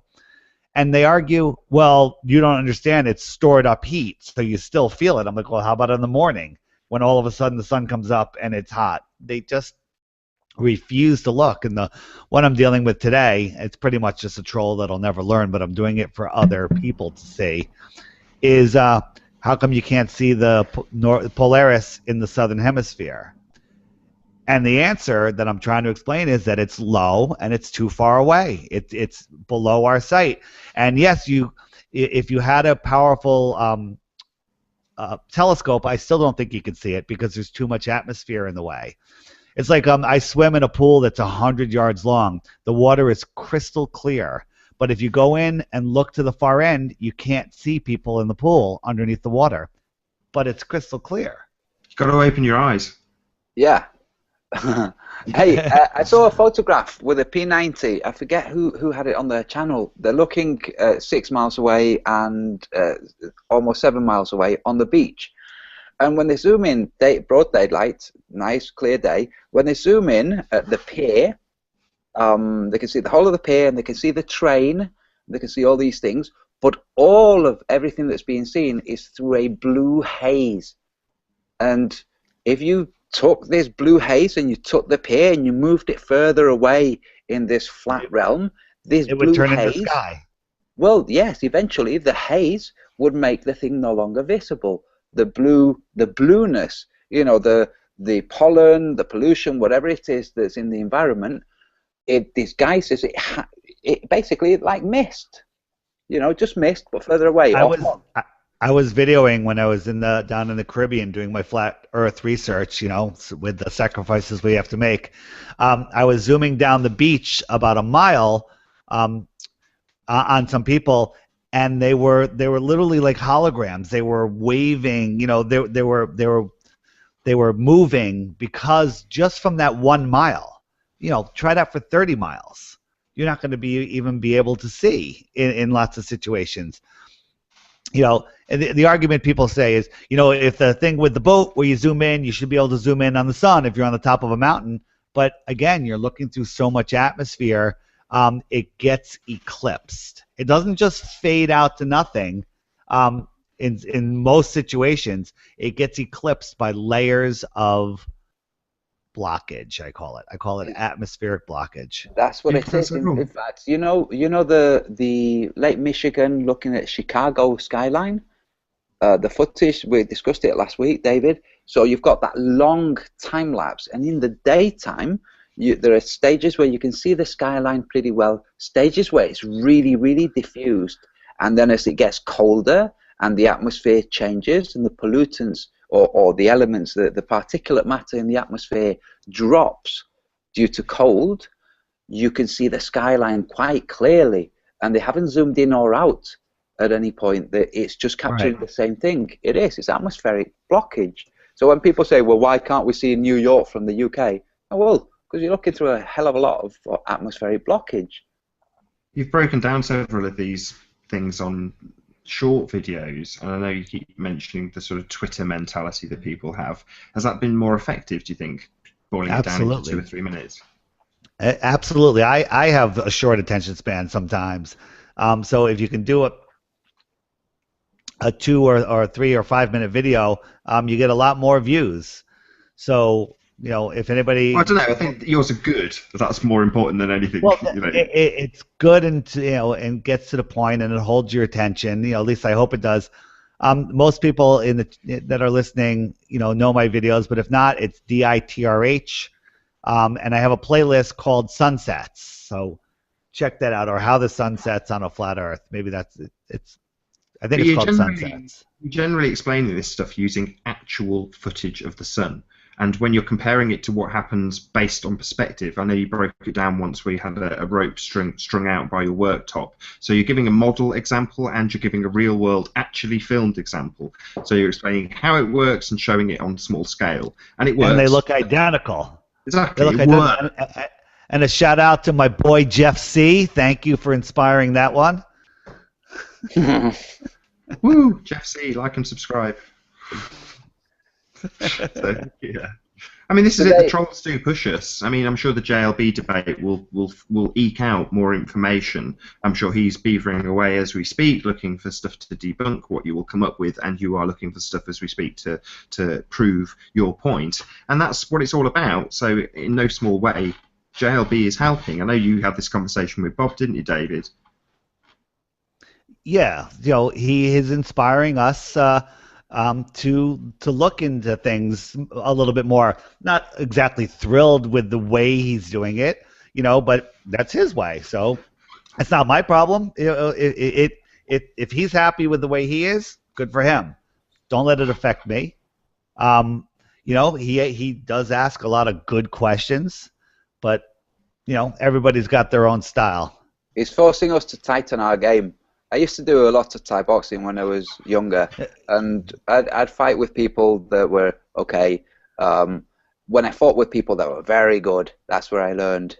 You know, that's Right. where, and luckily for me, it was a gym that had 15 world champions at the time when there were only 18 world champions outside of Thailand. So, booyah. Here's how your debate should go. You should say, John, do you believe that we live on a spinning ball? He'll say no. End of the show. Yes, yes, brilliant. That's it. It's all done. It's all figured out now. But the question is it flat? Okay, so I think I threw this at you, Antonio. If you get the right answer, you win the following sums of money. You win $1 million if it's a spinning ball. You win $10,000. No, $1,000 if it's flat, or you win $100,000 if it's anything other than those two. Which one are you going to bet? Huh. Well, it depends if what you want is money. Then. Well, right now, so whatever it is, I'm just trying to put a balance. Like, you know, you get the most for choosing the least likely. Mm-hmm. You get a little bit for choosing flat, and you get, you know, a higher number for any other possibility. And if I knew the answer right now and I could give it to you, which one would you pick? And I think 99% of us would pick flat. Mm-hmm. Oh no. Well, do you mean us as in? What do you mean by us? If it was a real bet and the real answer was going to be revealed, and somebody was playing it out like that, you know, the odds, you know, John LeBon does these odds video. The odds are, you know, that it's flat. Mm-hmm. You know, I don't want to say there's a lot of evidence, so I'll say there's a preponderance of evidence. Would that be a preponderance? Is that the word you said? Was it preponderance? Yeah, perhaps. We're just playing a joke on John LeBon. He's not. He'll be listening quietly. That's for sure. I don't think he's listening. Oh, he'll be listening, and if not, he'll be listening later. But we'd all call ourselves flat earthers. So in this particular little love-in, I know Mike was like, I hate the echo chamber shows where they're all just slapping each other on. I won't phrase it how he did. It was a lot more rude. But yeah, slapping each other on the back and saying how wonderful flat earth is. He said he detests a show like that. So maybe this type of show where we're discussing concepts and ultimately when it comes to flat earth, we all agree, is that a bad thing because there's no controversy in what we're saying. We are to a certain extent disagreeing on certain topics. The thing is, sorry, go on. Good. I was going to say, we don't always agree on everything. Thanks for the dance. We come up with concepts. We're all considering them, you know, and we try to disqualify some things. You know, like your thing with the Oregon energy. I want to believe it.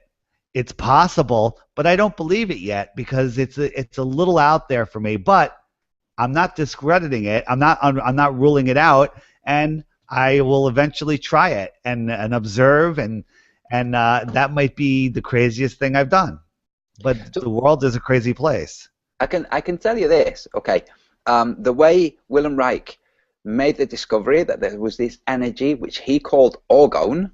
It's just the ether in a different configuration. It's where the ether meets a certain resonance. Was by looking at through microscopes at bacteria and how bacteria have a little bubble of environment around them, and how this bubble of environment, the very edges of this bubble, are blue. This blueness, he just asked the question, what's making it blue? He thought it might be the light from the microscope, so he used different lights, and he came to the conclusion that no, it has this blue quality to it. We've all seen this when we've looked at TV shows like CSI, anything where they look at microscopes and you look at bacteria and whatnot, and they have a bubble of their own environment. This is what colloidal silver destroys, the bubble. But the bubble itself has a color, and the color, this blueness, is what he was looking into. He was looking to see what causes this.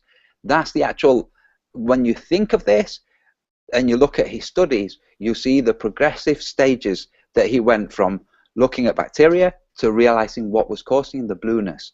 And it's a very good progression. I mean, the guy knew what he was doing. He was actually a doctor treating cancer. And he realized that people who were having sex stage 4 cancer were living much longer than people who were stage 4 cancer not having sex, which is why he linked it to the orgasm and to the replenishing or rebalancing of energies, and that's why he called it orgone. Later, this was smeared with the orgasmatron, with Woody Allen making a film. There was a lot of smearing of his discoveries. I always find it suspicious when the mainstream smears discoveries. So it's good to look into. David's already cancer negative with all the colloidal silver and all the other things he takes. So sex, you don't need that, David.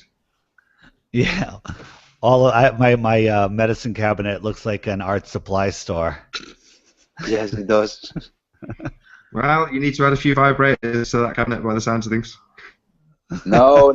You can just make yourself an orgone generator, which is basically a chamber. Very simple to build. This is what Reich did. He built one in the basement of the hospital where he worked, and the people who were not getting any fun at home, he would sit them in it, and it turned out they were living as long as the people who were going home and having a little bit of fun. So it's something that's true. The orgone is something that's genuinely true. So, and we can test. In fact, in Israel, they had a drought where the Knesset, the Sea of Galilee, which is a freshwater sea, and it feeds the water for Israel and Palestine, had got to a dangerous low level. They hired somebody in who had been working in Nigeria when they had a drought, and this guy made it rain. Now, you can think it's just coincidence, but when a guy goes around and makes it rain wherever he goes continuously all the time and gets hired by countries to bring in equipment with all of the paperwork that entails, and it's a country like freaking Israel that needs the water, there might be something in it. And this guy is one of the people who's going around educating the world about Wilhelm Reich and his discoveries. It'd be nice if the discoveries were translatable to things above us. You know, you're looking at, would you put it bioluminescence with the blue caused by bacteria? It would be bioluminescence, wouldn't it, if it was biological and glowing? Yes, but it's not caused by bacteria. It's caused by the ether coming into interacting with something. So sure. It can be, tiny vortices of energy, whatever.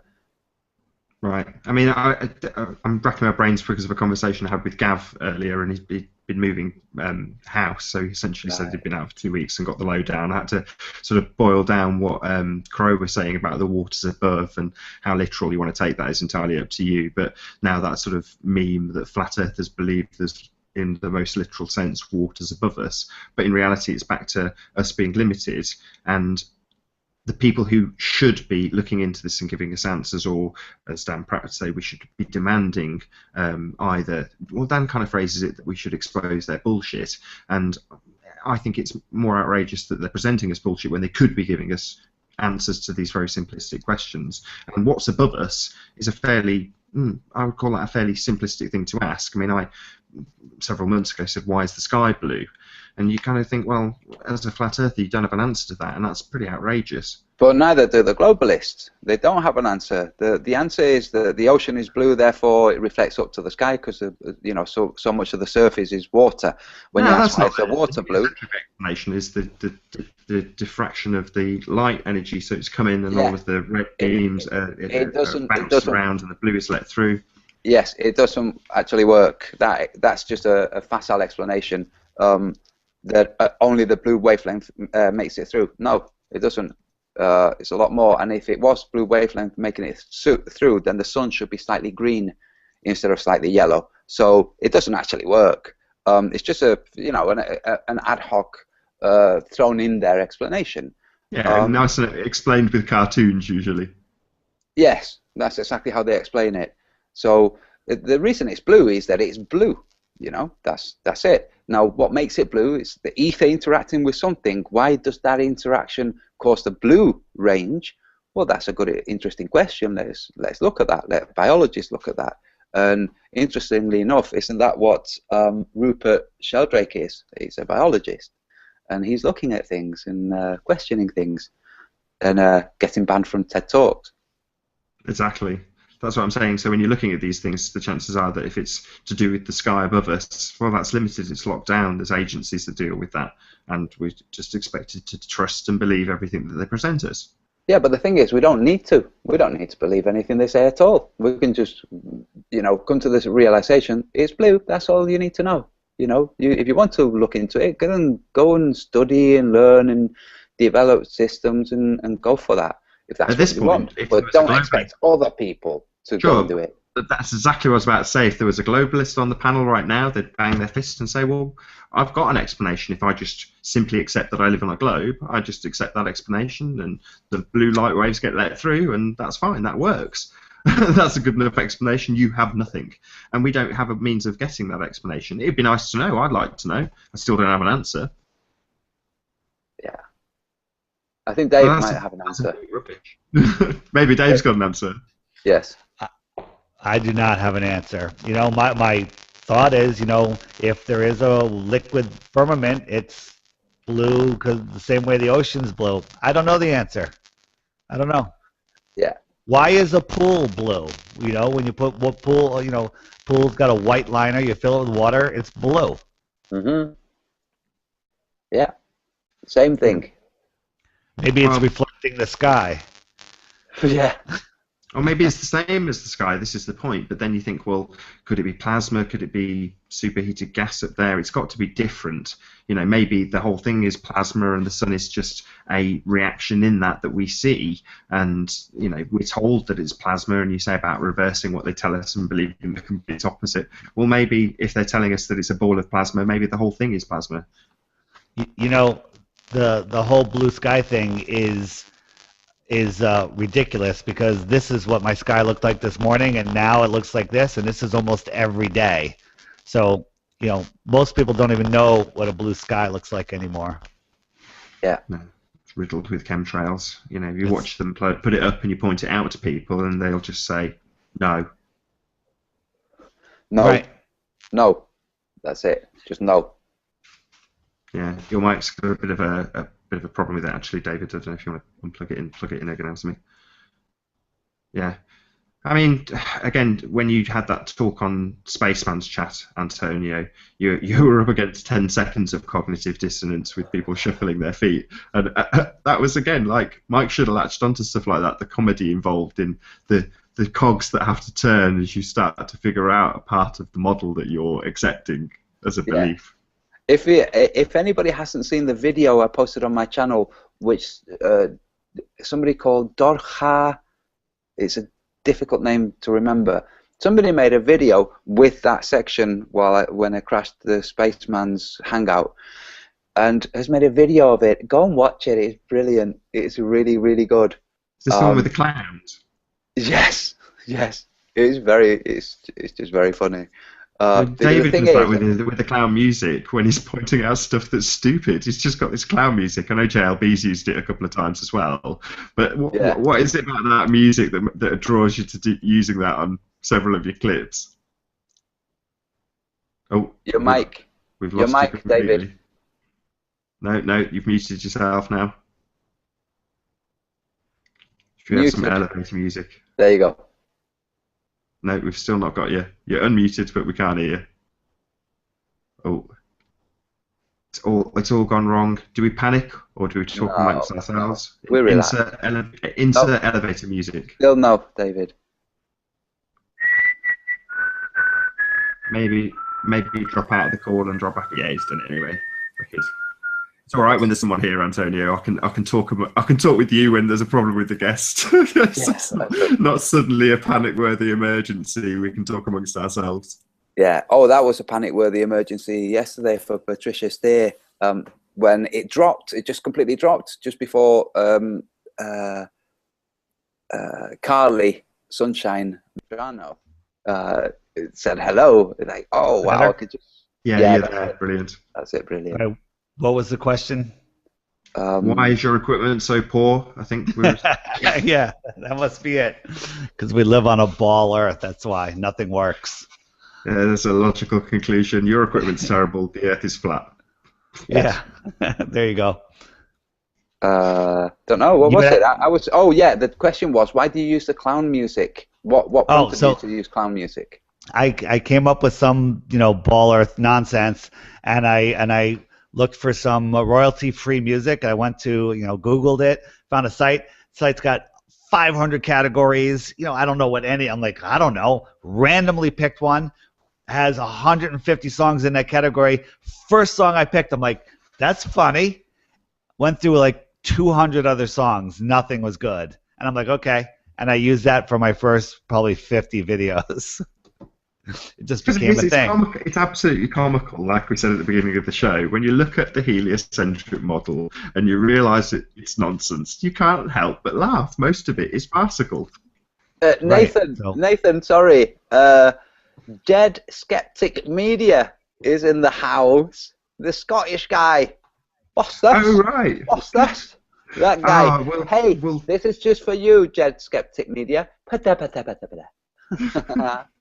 We might as well give the people watching a bit of an explanation to what Jed Skeptic Media did. So when David held, it wasn't really a hangout, it was just a Skype conversation that Dave recorded. And we knew we were recording, but we were all just having our usual chat amongst ourselves. And because we knew we were being recorded, we had preempted it with text messages on Skype and so on and so forth to hold up products in a suggestive way to make a mockery of the fact that people say we're pushing this and pushing that. So we had Dave, he carried this over into Flat Earth and Other Hot Potatoes ? Show, where he's holding up nuts.com. And unfortunately for Jed Skeptic Media, he fell for it hook, line and sinker and released a video about us saying, here's more product placement. Right now in the chat he's saying selling product. Selling product. Selling products. We have to remember. Sorry. We have to remember when we're selling something to tell, to identify ourselves as the one selling it so we can make some money, because we just don't do that. Yes. So let me just read from my script. This is just for you, Mr. Jed Skeptic. Oh, it's a packet of tobacco. Oh, it's not a parchment. Ah. And smoking guns, that's a word from the Surgeon General. Yes. Well, it doesn't. Somebody, I forget who said it, that they're not, they know the Earth is flat already, but they listen to these shows because other information comes out. We go off and we talk about the different things that we take for health, and a lot of people pick up a lot of good information. I learned about distilled water from learning about flat Earth. Well, according Go to ahead. this guy, we're talking all New Age stuff, consciousness and that.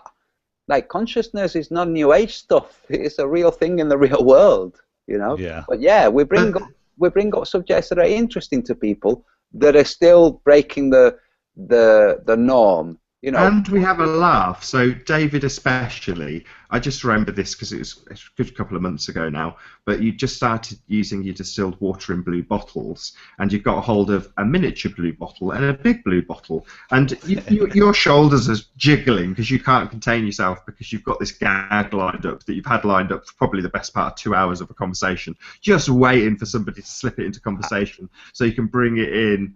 I actually thought of that on the fly. I thought of it on the fly. Lies. Okay, whatever. Conspiracy. Can't prove it. Can't prove it. Can't prove it. It's a lie. But yeah, it was the pre-planned thing with the, what was it you were passing between? It was some cheap ionizer. It was like $2 or something. Yeah. A USB. It's a USB. Yeah.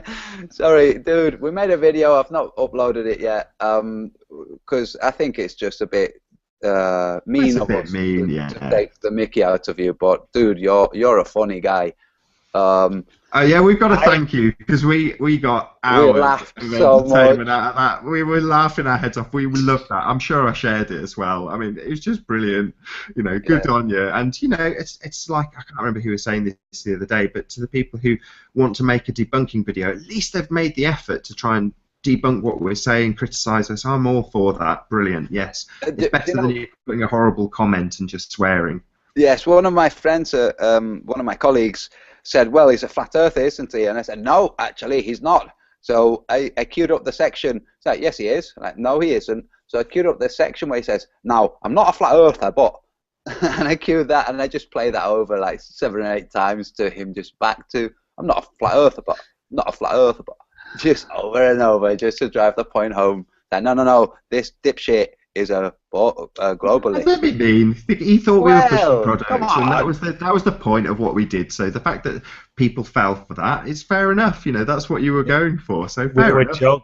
we were joking around, and going back to ODD, he's very serious.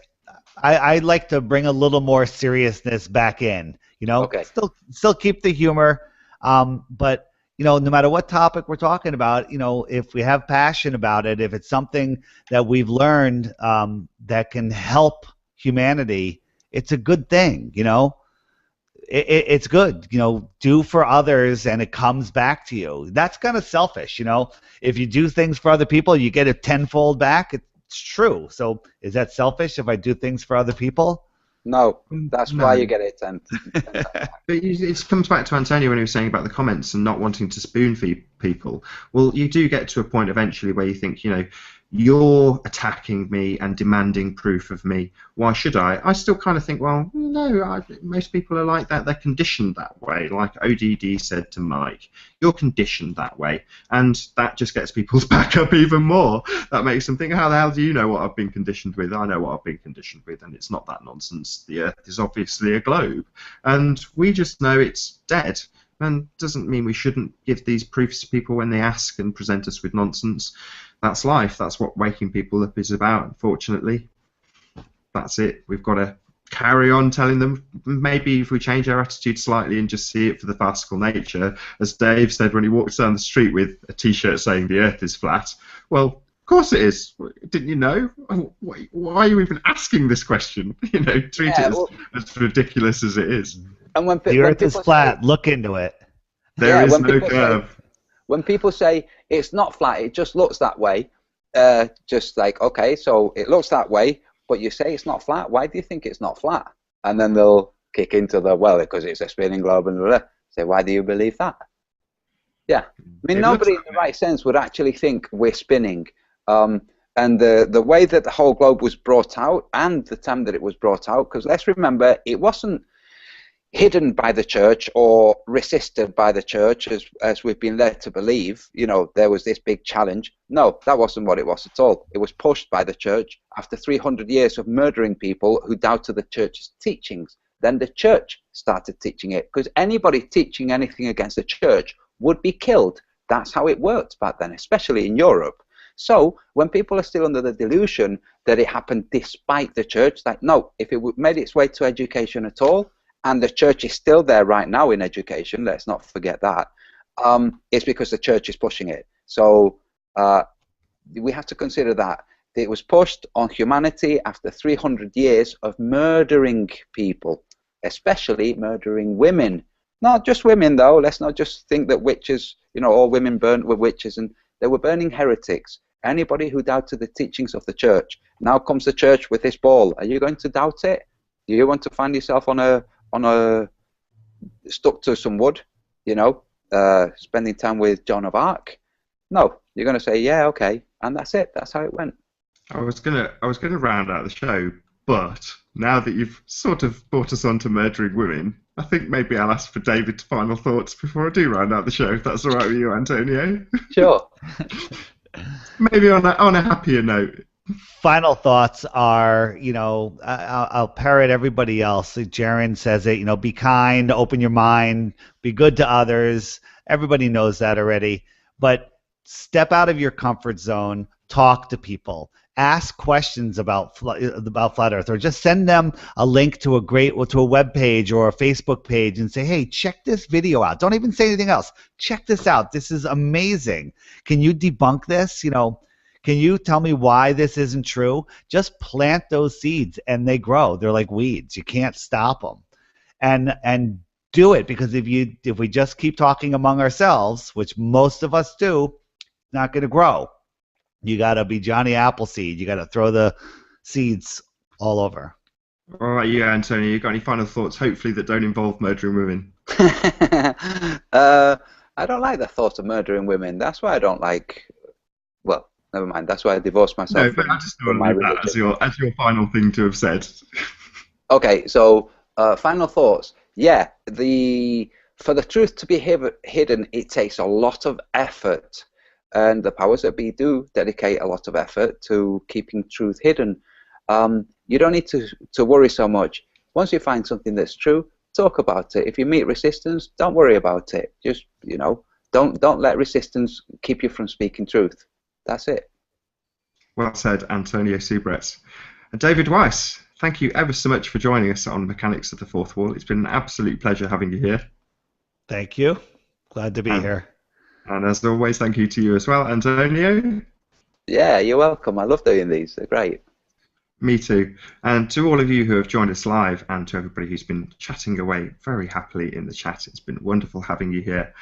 I've been Nathan Oakley. I'll see you all in the next video.